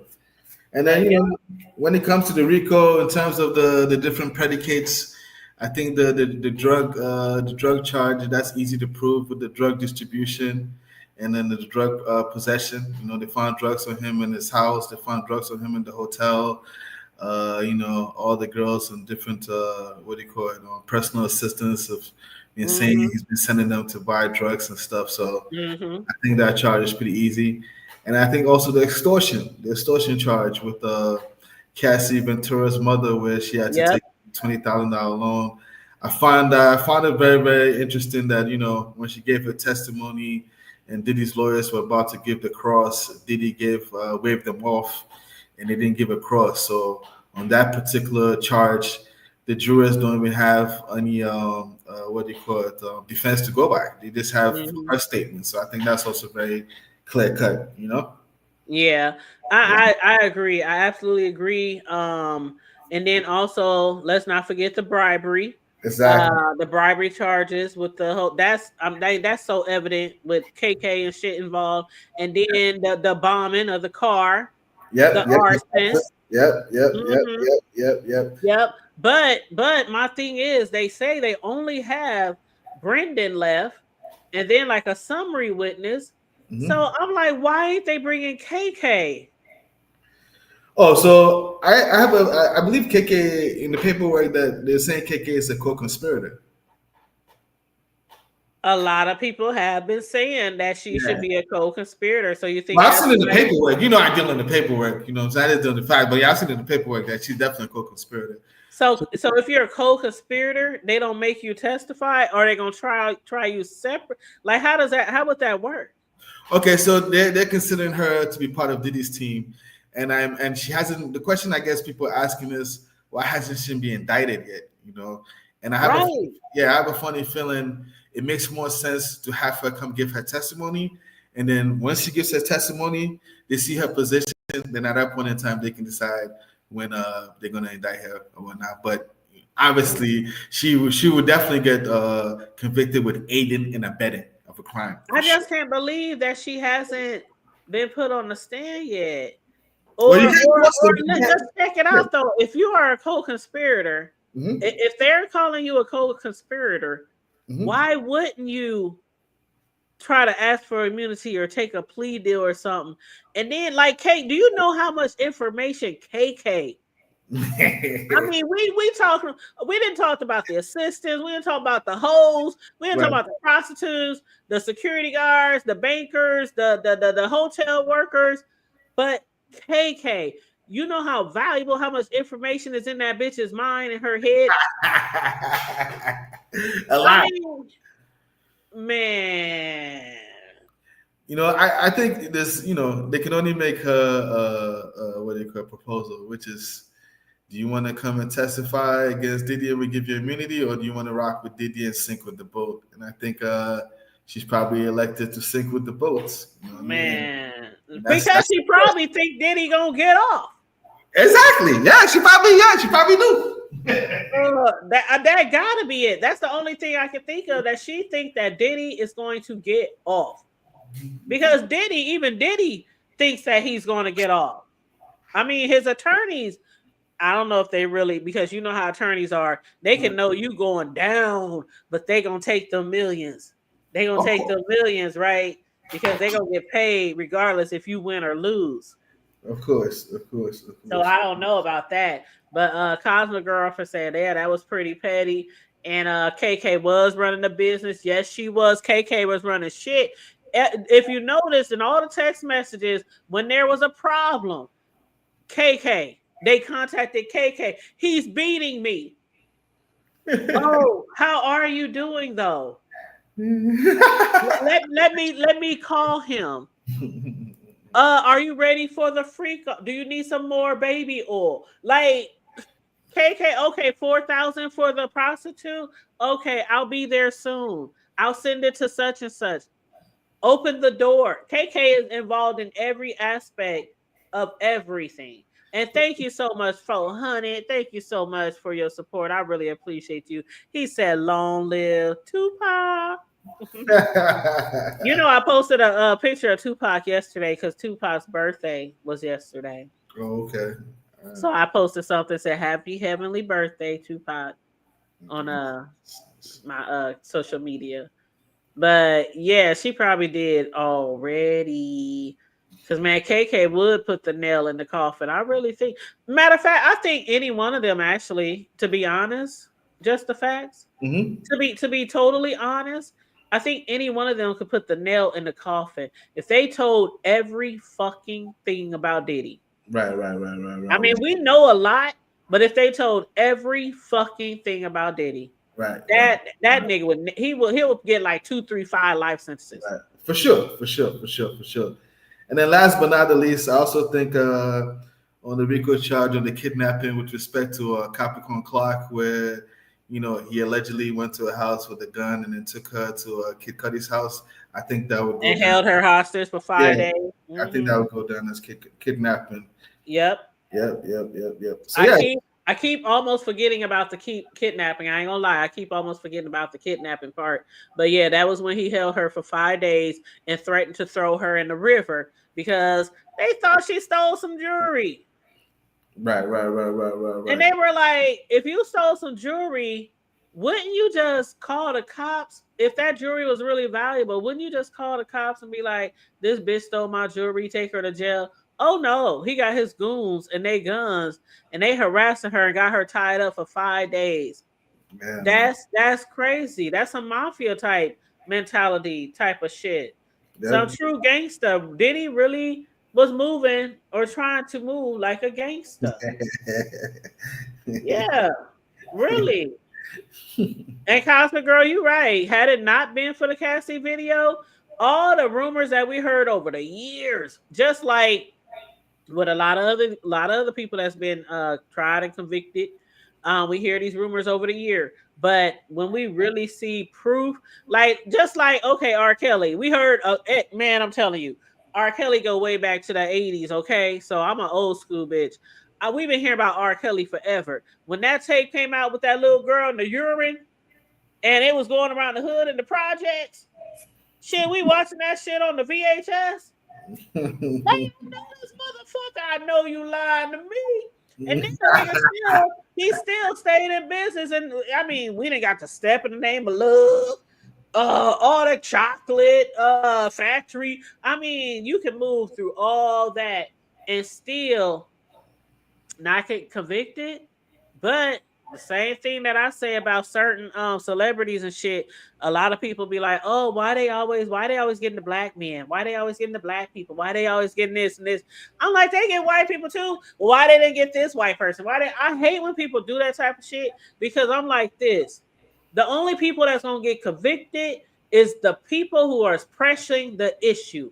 If ain't nobody really pressing the issue on that other person you're referring to, then they'll probably never get convicted. But people was pressing the gas on these people. And I think the reason why they did it was because they're us.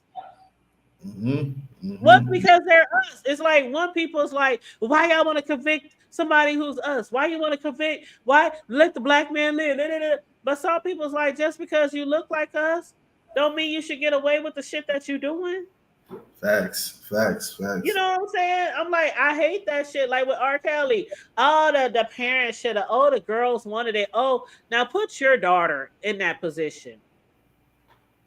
And then you tell me that it's your daughter's fault. And it's okay, R. Kelly. It's okay.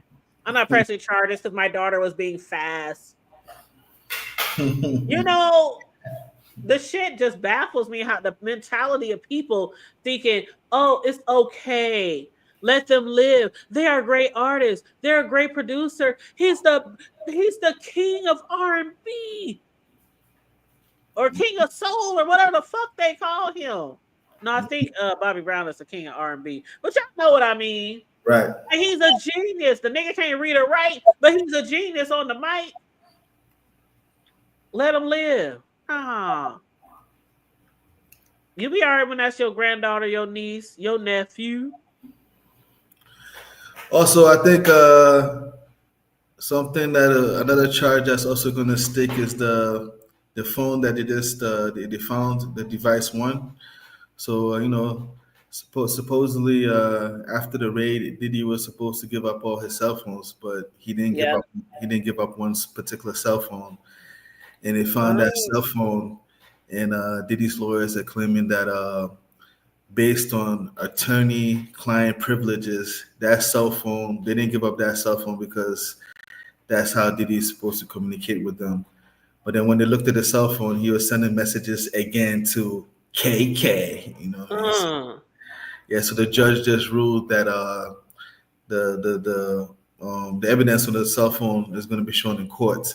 But then hold up, right. just the facts. How he got a cell phone? You ain't even supposed to have cell phones when you in jail. Yeah. So this is when they went to pick him up at the hotel. When they went to arrest Oh. him.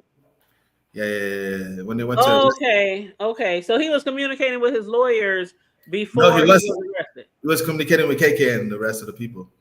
Oh, And so why after they found saying the that phone, it's attorney lawyer privilege then?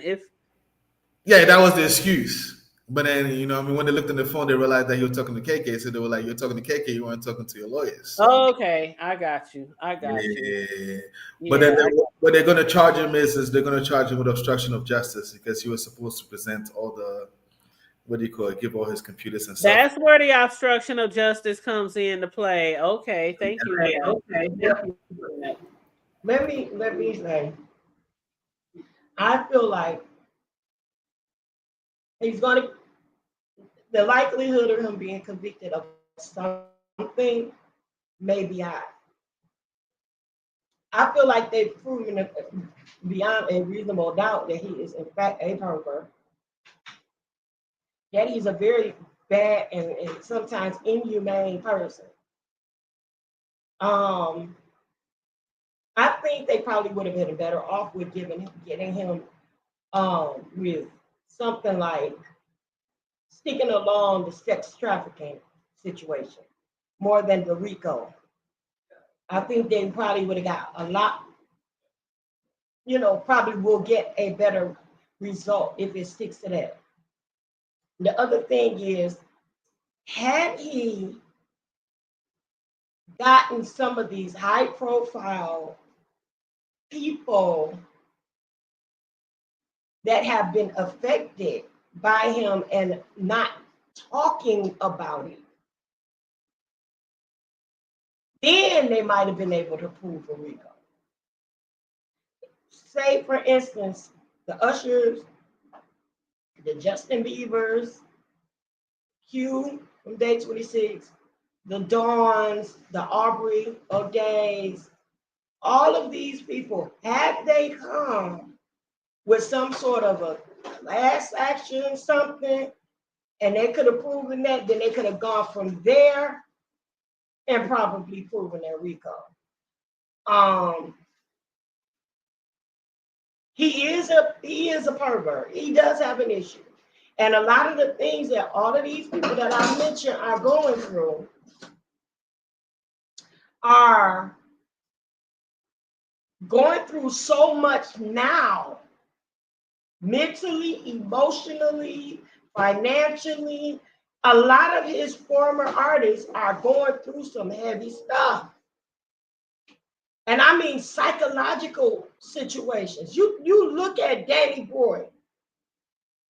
You look at Justin Bieber. You look at Usher. Why is it that every woman Usher married or had kids by in the beginning, he was messing with a woman way older than him and whatnot? And then all of these other situations where that little girl said that she ended up with herpes messing with him or whatever, and nothing came of it, I don't believe. But he probably everybody paid her. The girl. They were talking about the girl because they were saying, "Oh, yeah, right. She don't even look like this type." Well, what is a type when you trying to do something, especially in something like a freak off or something? What is a type?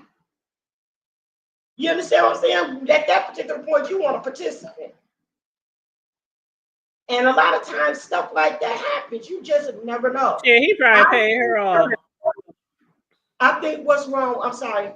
I think what's wrong with Justin Bieber and the rest of them right now is they need to go ahead and take control of their own narrative by exposing whatever it is that he was threatening to expose against them, so that they can free themselves. Because all of them psychologically, he's got something on them, some type of video that is explicit, that's embarrassing.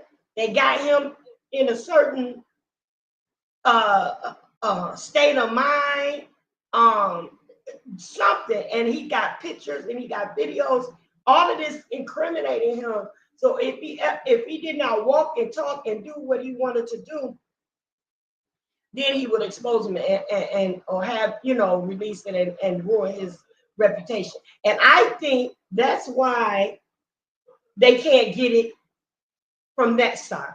But if they could, they would definitely. And I think he should be convicted, but along those lines. And I'm done.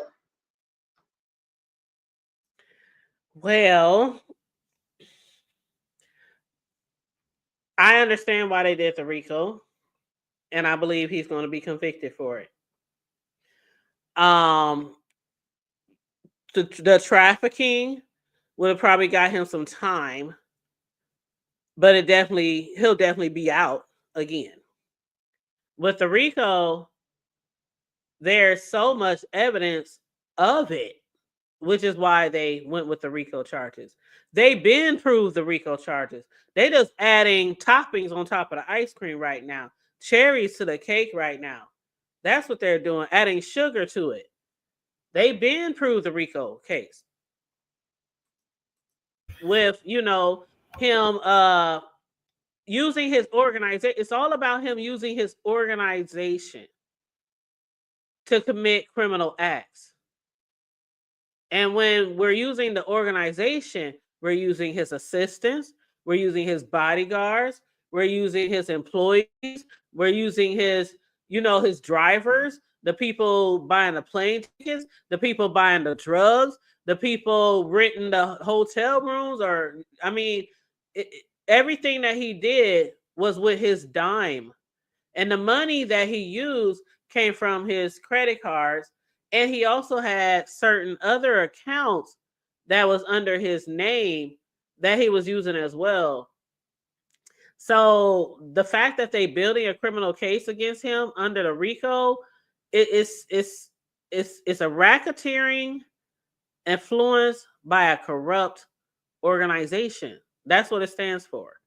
And people up until I believe last week, a lot of people who didn't understand where the RICO was coming into play, they understood it last week.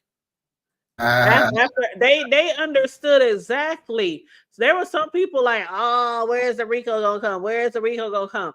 And after last week and this week, where they showing all the receipts, because they were just laying it out. They were slow walking that shit. He did this, he did that, he did this. All the women, all the hotels, all the baby oil, all this, all that.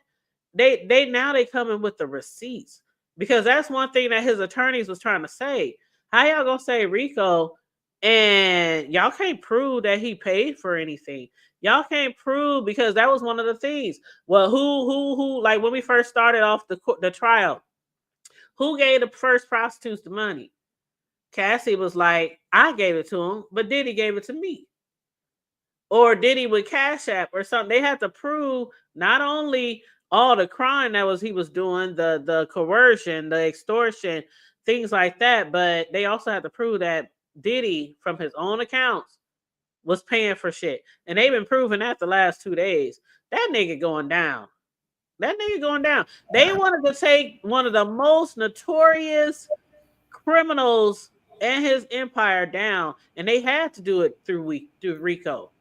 Another interesting thing I'd like to add as well is the RICO allows the government to be able to seize his property and his money. And as the United States, exactly, we know the United States government, we love business. Uncle Sam loves business, so they're gonna come after you. You might as well make sure the United States gets some money out of it. So I get that part too. And that's why a lot of the prostitutes was asking for immunity too, because one of the prostitutes received over $6 million. He ain't paid no taxes on that shit.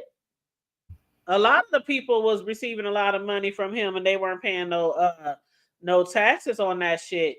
But yeah, it's child.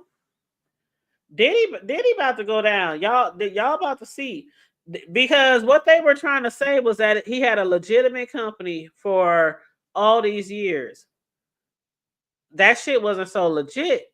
It wasn't legit. He used his company, he used his empire for illegal activities. And everybody helped. Everybody. His own assistants were paying for prostitutes. They were trafficking. There was drugs. They were flying from here to overseas. Drugs, prostitutes, shit like that. The beating and the shit like that, that's just, they just laying out the land. They just laying out the land. Now they building the houses, they building the courthouse, they building the police station, the fire department. They laying it all. They stacking it up right now. And the defense, they got like 3 people they gonna put on the stand. The defense hasn't proved anything. Yeah, I wonder. Have y'all? I'm gonna let you talk 1 second, boo. Have y'all thought or seen that the defense is doing anything positive for him? I haven't seen it yet. We haven't seen it yet.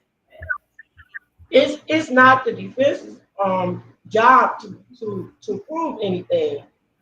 It's the prosecuting job to prove the case. And they doing that. They are doing just that. But they haven't presented the defense yet. They what? They haven't presented the defense yet. Right, that's what I'm saying. They only got 3 people though. The prosecution then had like 50 people. The defense said they got 3 people that they gonna bring on starting next week. Yeah, they got Vesta Dunlap Wilson, who's the human resource manager of Bad Boy Entertainment. They got Stefan Ojela, who's, I guess, some kind of property manager. And then they got Rob Holiday, who's a producer and former member of Bad Boy Records, and half of the producers called the Hitmen. Yeah, I wonder what they're gonna testify. I don't know. One of them is supposed to be a summary witness. I don't know which one is supposed to be the summary witness. But yeah, they got like three something people to do. But y'all have to keep in mind that the RICO, the racketeering conspiracy, people keep saying that people were willing participants. Just because you're willing, let me say this. Let me put it like this. There are people who traffic children. There are people who traffic adults. You're not willing in the beginning when you're kidnapped, but you might be willing after then because of the fact you don't want to be killed. You don't want to be beat. So you go along with the shit day after day after day. Ain't nobody no longer forcing you. You just get up, put on your shit, start fucking. Like, just because, even if you're a willing participant, it's still trafficking. It's still a prostitution ring. It's still forced labor because he was threatening these people. See, a lot of people ain't been following the trial closely. They ain't been reading the transcripts. They ain't been following the court session. Because if you have, you'll see it. They've been laying it out. Like the forced labor. He even did that with Cassie's parents. If you do not pay me $20,000 by 5 p.m. today, I'm going to leak her sex tapes. That's extortion. And then the bribery of the witnesses, where he paid $100,000 for the Cassie tape from the hotel. Then when he set a bomb in Kid Cudi's car. When he kidnapped his assistant and kept her hostage for 5 days while his bodyguard stood with guns in her house and threatened to drown her. Like it's a RICO, you guys. It's a RICO all the way around. Transporting prostitutes, drug distribution, Blackmail. blackmail. Yeah, I mean, we could go on and on. This nigga is cooked. This nigga is cooked. You don't have to be a willing participant at all for them to say he wasn't running a prostitution ring or trafficking. Yeah, he totally trafficked Cassie and the sex workers. Totally. And even though they were willing participants, it's still a crime. That's the thing. It's still a crime. You could be one that nigga that whatchamacallit interview Armand Wiggins when he interviewed Flash.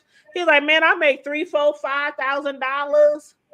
It's one thing to be a prostitute in your own city if prostitute is illegal. I mean, it's legal. It's another thing to be trafficked from LA to Chicago to Florida to New York to overseas for somebody's sexual gratification, regardless if you get paid for it or not.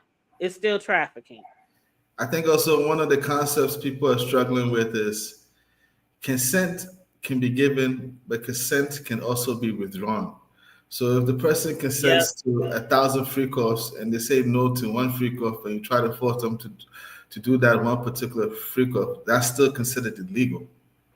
Yep. No, but still yet, even if people said, I'm down for the freak offs, if you went to Diddy right now and said, I'm ready to start freaking, and he starts shipping your ass all around the United States, that's trafficking. Regardless if you wanted to do it or not. Exactly. That's what people keep missing. Oh, they could have stopped. Diddy could have stopped too. But he didn't. And if it wouldn't have been that one, it would have been another one. Remember what I said, y'all, weeks ago? That I wonder who was the first one. I wonder how many he went through before he got the right ones to say, I'm up for it. You know how many women he probably had to go through? Because everybody ain't going to say, I'm willing to have sex with 3-4 guys every night for you. And then fuck you too. And while being videotaped. He probably went through a whole bunch of females before he started getting the right ones. That was cool with it. So ain't no telling. I believe there's a lot of them out there still. Because out of this list of women, that was only like, 4 or 5? Diddy been doing this shit for 20, 25, 30 years. Like R. Kelly was. I'm sure some women out there who ain't came forward. They either too embarrassed, they ashamed, and they probably ain't gonna come forward ever. But I bet you they sitting on the edge of their couches every day like, get that nigga, that nigga raped me, that nigga trafficked me, that nigga threatened me, that nigga kept me drugged up. I'm sure they sitting on their couches eating popcorn like, get that motherfucker. I bet you they are. I'm just saying. Now, 400 in the chat was like, what we gotta put out a bet. We gotta put out a wager how many years he gonna get. I'm gonna wait to the very end of the trial. Why do you think Diddy is continuing to pay Jen's rent and her legal fees? What's your thoughts on that? I'm not sure, but up until she testified, had I would not known she was testifying, I would have said because he thought she was the one. Because they were still fucking around up until he got arrested. Right. They said, were you with Diddy when he got ready? Yeah, I was with him. So I think he thought that she was going to be the one. The last one standing to be like, I'm not going to turn on you. I'm not going to testify against you. And so he was still paying her bills, paying her rent. And now he's in jail. And I think basically whatever's going on with his money is still going on. Like he probably got employees that's still being paid, right? Right. Because he don't pay his employees personally. He has a company. He has people who handle that shit. People who paying people. he still got businesses going on. Okay. So they probably got her in there too. Like, we gonna keep on paying this bitch. We gonna keep on paying this bitch. I don't know. Shit, should we? Should we not? I don't know. I don't know why. To this day, I don't know why they still paying her ass. I have no idea why he's still paying her ass, because me personally, after she was on the stand for 2, 3, 4 days, I was like, cut them haters off. Not cut them haters off. Is my sound better? Yes. Yeah, I turned off the fan. I had my fan going in the background. Girl.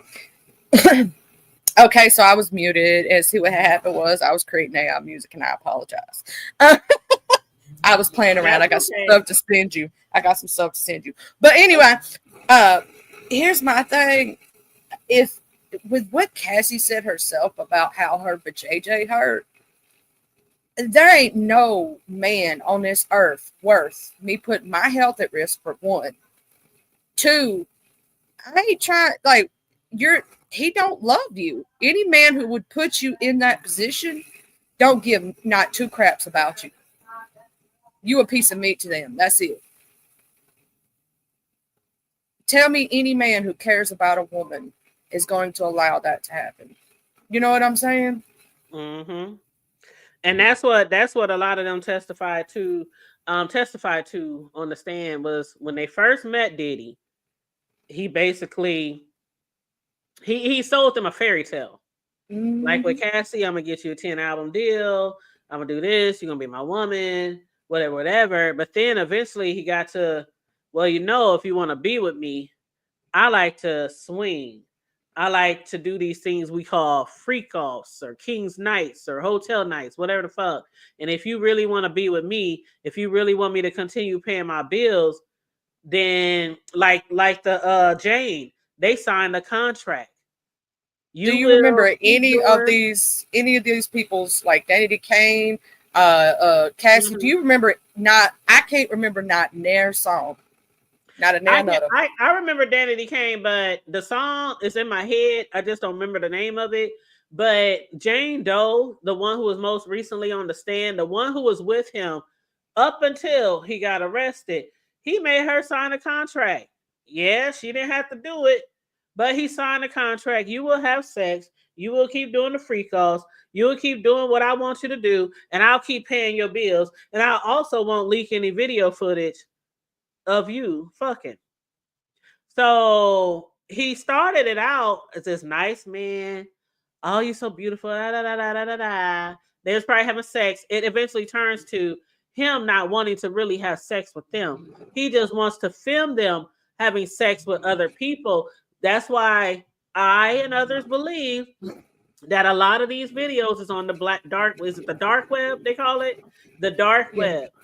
Because for one, he didn't want them using condoms. He didn't want them to use condoms. For 2, he likes to use baby oil. Like, that's not a normal thing. This is some freaky porno. This is some top-rated sexual freaky deaky, as explicit as you can get shit, right? And he was recording every moment, every scene, every night. I think that nigga was probably making a lot of his money on the dark web. That's what I believe. I mean, I know the nigga got businesses and I know he rich, but for the last like 20 years, he probably ain't spent no time really in an office. Y'all hear me? I can hear you. Because he's doing free calls 3 to 4 days a week. And he's drunk and high every day, all day. I'm gonna tell you what it. Spend that much time in the office making money. I think he really was selling these videos underground. I'm gonna tell you what I think. What it is a lot of people don't know. It's not only was he doing like the record business thing, he was doing other things while doing it. That's how he was generating money. I also do believe that a lot of these businesses are undercover businesses for selling drugs and doing different things. Yeah. Because there's a lot of money. Think about it like this. If all the connections he has, all these rich folks, and they can get the good stuff from him, he could be getting it for somewhere else. Do you know how much money he could be breaking in from them rich folks? Especially them white folks who don't know how to get none and tell the truth. Tell the truth. Them little geeky mofos in the corner and that don't. And the all-white freak-off parties. He was probably charging them all kind of money to join in. A cover charge. Yeah. I believe there's a lot of money if they really account for it. And that's why I don't know if they got the documents for it, if they already destroyed it, if they made it look legit by selling stock or something. You know, people can do that. Money laundering is a thing. You know, they could be claiming it something else. But if you think about selling the two biggest businesses to make the most money is the drug game, and prostitution. And sex. That's the two biggest money makers. And if you got the good girls and boys, for those who like to swing it that way, or both, right? Then you the hookup. Holla if you hear me. Yeah, and I know Diddy, like I said, he has his clothing line, he has his alcohol, he has a lot of things that's made him a lot of money. But also, like I said, keep in mind, he wasn't well, okay, right. But what I'm saying is, how much money are you still going to be making if you're not handling your business? Like the way they describe him from the assistants on, he was high and out of his mind. He was so addicted to drugs that he even overdosed. It was in the hospital, and none of us even knew about it. He overdosed the month that Whitney Houston overdosed and died. And the only one we heard about was Whitney. Why? Because Diddy paid people so that they wouldn't release that information. Nobody but the people in his circle know that Diddy was in the hospital for days that same month because he overdosed. He could have died. We could have had two celebrities the same month died of an overdose. That's how powerful he is. That's how powerful he is. How many celebrities we done heard about over the years that overdose? A lot, right? A lot more than I can count. A lot. Way more than we can count. Big celebrities. Even the ones who ain't shit anymore. But Diddy's, oh no, we ain't heard a lot of shit publicly about Diddy over the last 20, 25 years. Just little rumors here and there. That nigga's powerful. Like, really. That's why they hit him with the RICO. Because they know how powerful he is and how far his they trying to get him. I'm gonna tell you, that's one of the things I see when I look at those documents. They're trying to hit him where it hurts the most, which is in his money. Because how do you take out the most powerful person? You hit their money. You hit the money first, then you can hit them with, and they're hitting him with criminal charges. So they're trying to, once they take down his empire and take over those businesses and take that money, right? Then you got to look at, they're going to send you to jail, right? So if he snitches, who is going to trust him in the business world at all? And when he gets out, he's not going to have nearly what he had when he went in. So it's going to be harder for him to repeat this in the future. Yeah.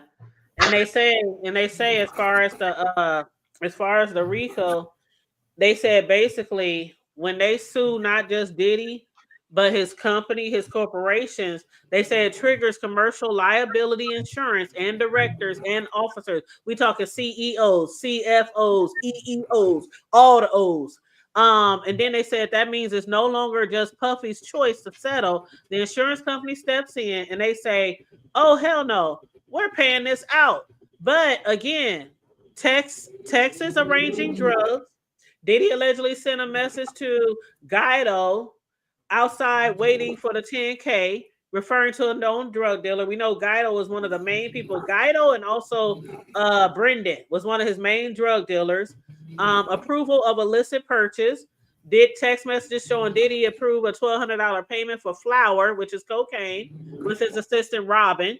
Prostitution logistics, stipulated receipts showing flight booked through Combs Global for alleged sex workers, including Jules, the sex worker, supporting federal transportation for prostitution charge. Also, drug orders. One string of the text messages revealed Diddy texting for 15 Molly pills with approval flowing through the business financial director. They said the use of his business infrastructure to facilitate and finance these alleged activities is what seals the deal. Puerto Rico charge. They said they emphasized that jurors don't need to believe Diddy's entire company was built for illegal activity. Just some of the jury members need to believe that he was using his organization to complete all these crimes. One of the things that I'm a little bit confused about is, who has the static? Does somebody have static? Anyway. Is that you, Sislo? It's all good though. They on mute now. Go ahead. Yeah. I'm muted. Oh, okay. Cool. It was probably me. I muted though. Okay, yeah, maybe it was Charlie. Okay, but go ahead. They muted. Yeah. So remember when Brian Steele he made one of the comments saying that he was trying to make a distinction, saying the person who actually made the payments, some of the payments, was this company called TriStar Sports. Yeah, TriStar. Mm-hmm. You know that, and then those people who own that, Lou Taylor and the Robin guy, those people, they're some very, very, very interesting characters too. You know what I mean? I don't know if you looked into those. You're talking about his assistant, Robin? Yeah, I'm talking about the guys who own the company. Yeah, all those guys. Like they're a little, I don't want to say too many because Well, let's call them business associates. We'll call them business. Oh, that's what they call them actually. They call them, yeah, they're the ones. Yeah, they're the same people who evaluated his house or whatnot. But yeah, I think on the paperwork, Diddy is claiming that those are his, like you said, his business, his managers. But when you his managers, his the CEOs, they were approving payments of certain things that were for drugs and prostitution. Exactly. Yeah, and Flower Lotus said, "Thank you, Flower Lotus." Flower Lotus said the reason he is still paying her rent is because they have her as an employee. I must have missed that part. They have her as an employee, so they have her on payroll, and that would make sense because we were just saying he has to continue paying his employees while he's locked up. What is? I wonder what her job description is. I hope it's not Fricos. You know what? You know what, Flower Lotus? It just hit me. You are right. Not saying you were wrong, but you are right. I'm having some type of memory recollection here where I remember when he signed, I think it was around the time when she signed the contract, right? Just the fact when they discussed in court her being an employee and putting her down as employee. Wasn't that around the contract time? This part, I don't remember this part at all. I remember. I swear to God, I remember now. As far as they put her down as an employee so that she could continue getting that $10,000 a month. Oh, then that's bad. That's what it was. And that's gonna go down as you can't be putting down your girlfriend's rent down. As Flower Lotus said, yep, that was around that time. Yep. Mm-hmm. That's not good. I remember now. That's not good. That's not good at all. That's not good at all. There is no way I could be a billionaire and be doing this type of fuck shit. I mean, there's no way. Like, man, I probably never ever. I'm in my prime now. I probably got more years in my past than I have in my future.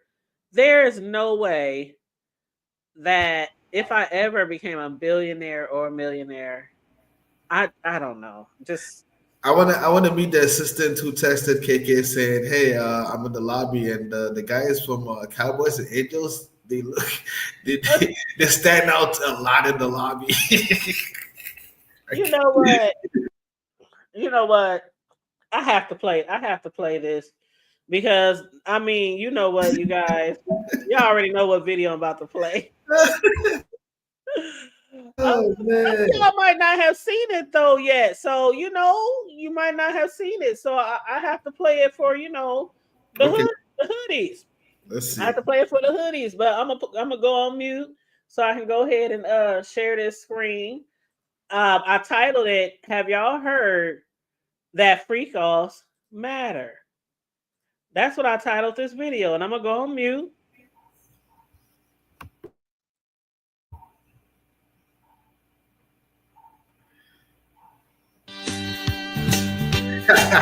It's a rare condition this day and age to demand a freak off with so much rage. a stranger's addiction that you'll ever find. Some people say that he's losing his mind. Well, then there must be some magic juice inside the Punisher. 'Cause all I see is a chocolate thing, man, milk busting over everything. Days gone by, it's the biggest break of the tangerine.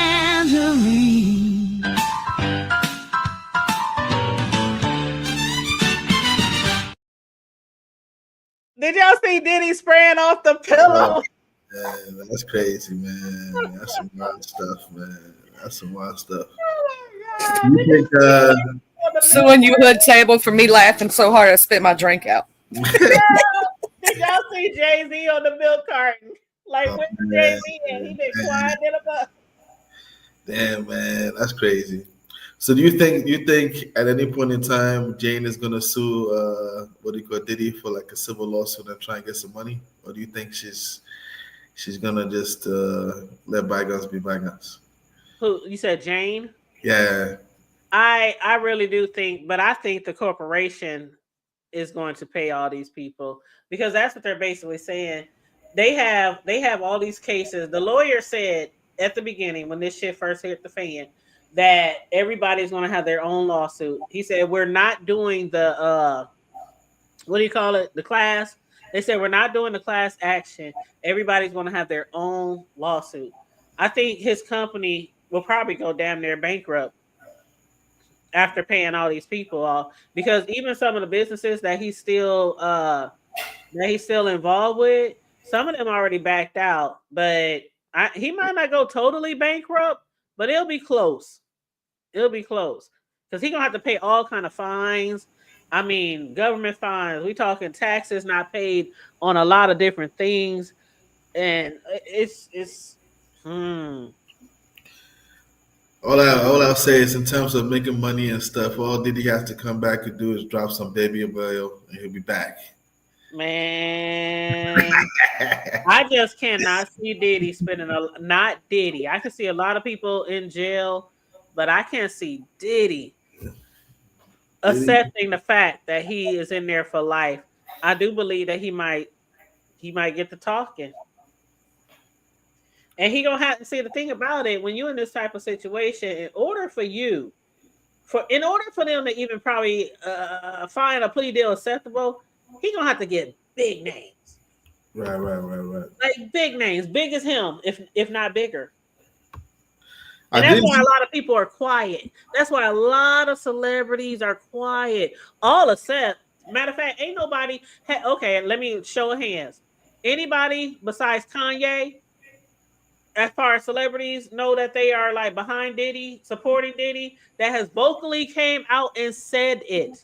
Besides Kanye, who showed up at court the other day, who couldn't get in court, by the way, because he wasn't on the list as family members. But Kanye can return now because he's now been put on the courtroom list. I don't consider Ray J an A-list celebrity, but Ray J. Well, yeah, Ray J. Yeah, okay. Let me see who else. Let me see. Anybody else?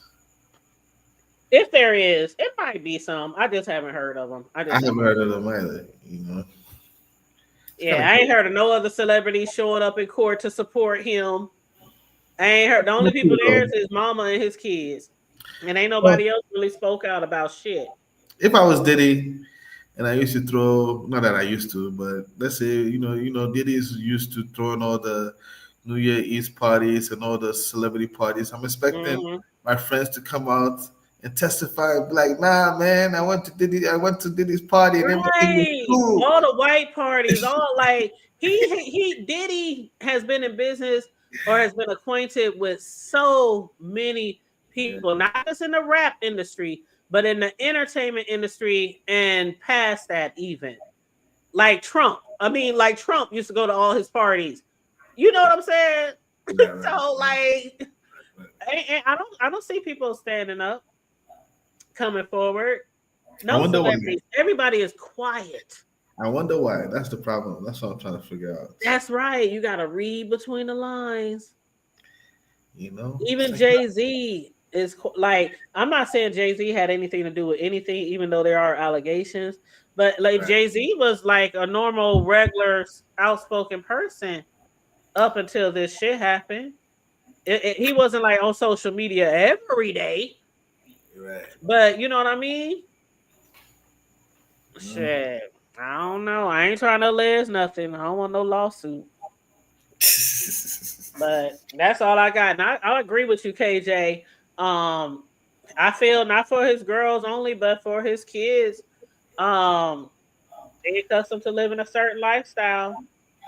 For some of them with a bankrupt in prison father and a dead mother. And that's exactly why I said I don't think Diddy really valued his life. Because for one, he was having his girlfriends have sex with all those men with no protection. For two, he was running up after the men having sex with his girlfriends after they were done and they were tapped out.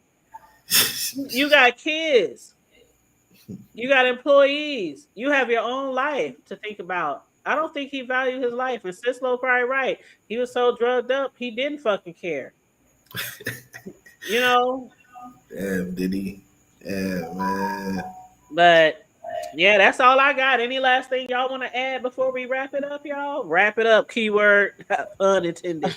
And just know that they need to wrap it before they tap it, like you just said. Be careful being out these freak offs. Don't touch the baby oil because your butt may just pass out. And don't accept a drink from just anybody. Just saying, be smart when you go out there on these streets. I love you, Hood Table What girl. you Come say, here, pick it up Charlie? You said you better wrap it before before you you tap tap it. I love you, You girl. better wrap it Call before me you when you tap get off here, it. girl. I gotta let you hear something. All Okay. right, boo. Okay. Bye. Bye. Flower Lotus said, yep, almost like he knew he had an eternally ill. Oh, you know what, Flower Lotus? Some people, it did allege that Diddy got something. I ain't said it, but some people did allege that Diddy got something. And we do know that R. Kelly had the herpes for years. His doctor even testified at his trial that Kelly been doing. He had the herpes for over 10 years, and he was supplying him with medicine for the herpes for 10 years. And not Diddy, but Kells was still out there having sex with all kind of people with no protection, and some of them got the herpes till the end of time. That's something you cannot get rid of. I wouldn't be surprised if Diddy got something. I wouldn't be surprised if he got a terminal disease, like I hate to say it, like cancer or something like that, or Damn. you know what I'm saying? Like for you to involve yourself in that type of dangerous, risky behavior year after year after year.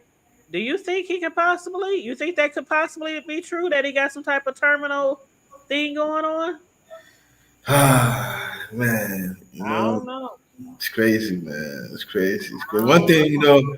it's gonna be hard to know because of the HIPAA laws and everything like that. It's gonna be hard to know because when that's from something people's health and stuff, they try to keep that private. But Mm-hmm. it'd be interesting though. It'd be interesting. Interesting. Yeah, Flower Lotus said a death wish, man.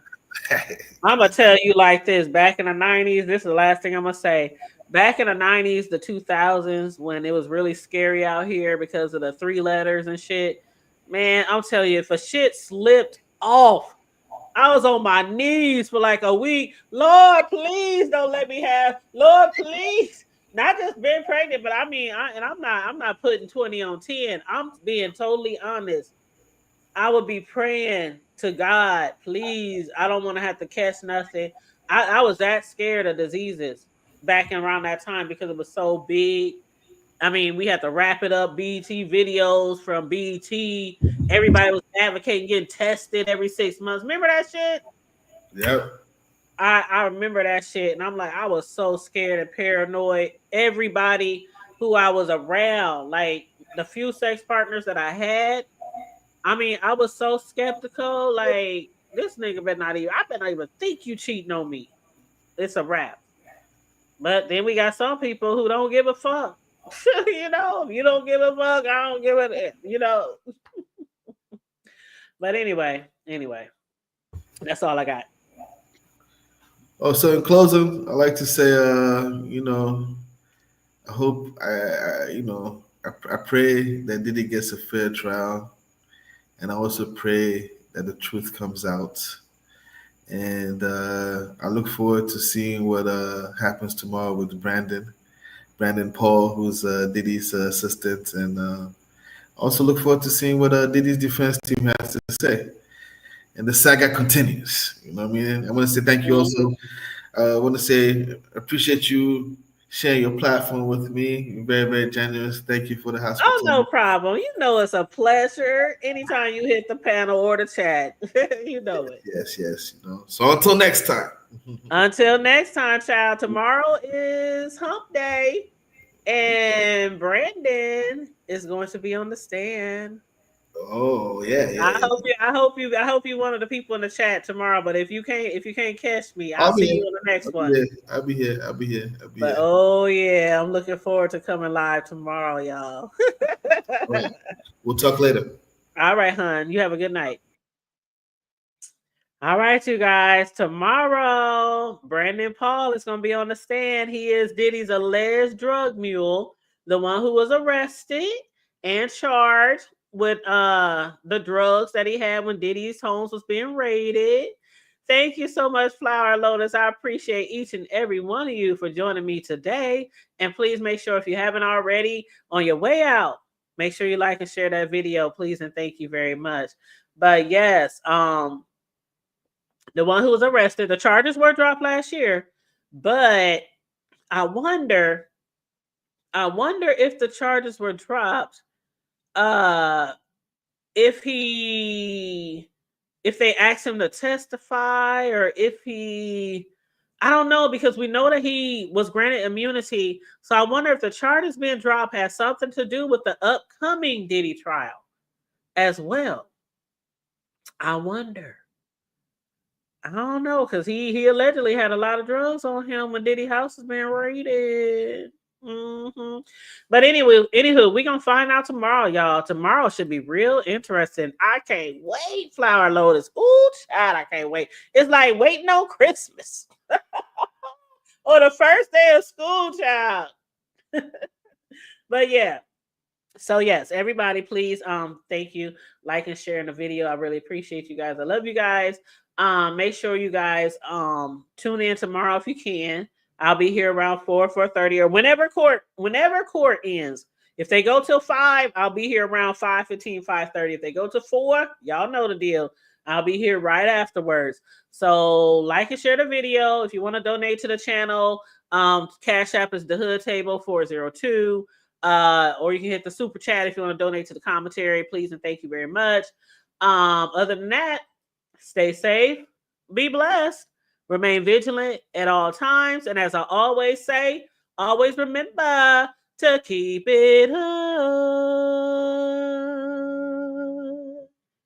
I'm out. Bye.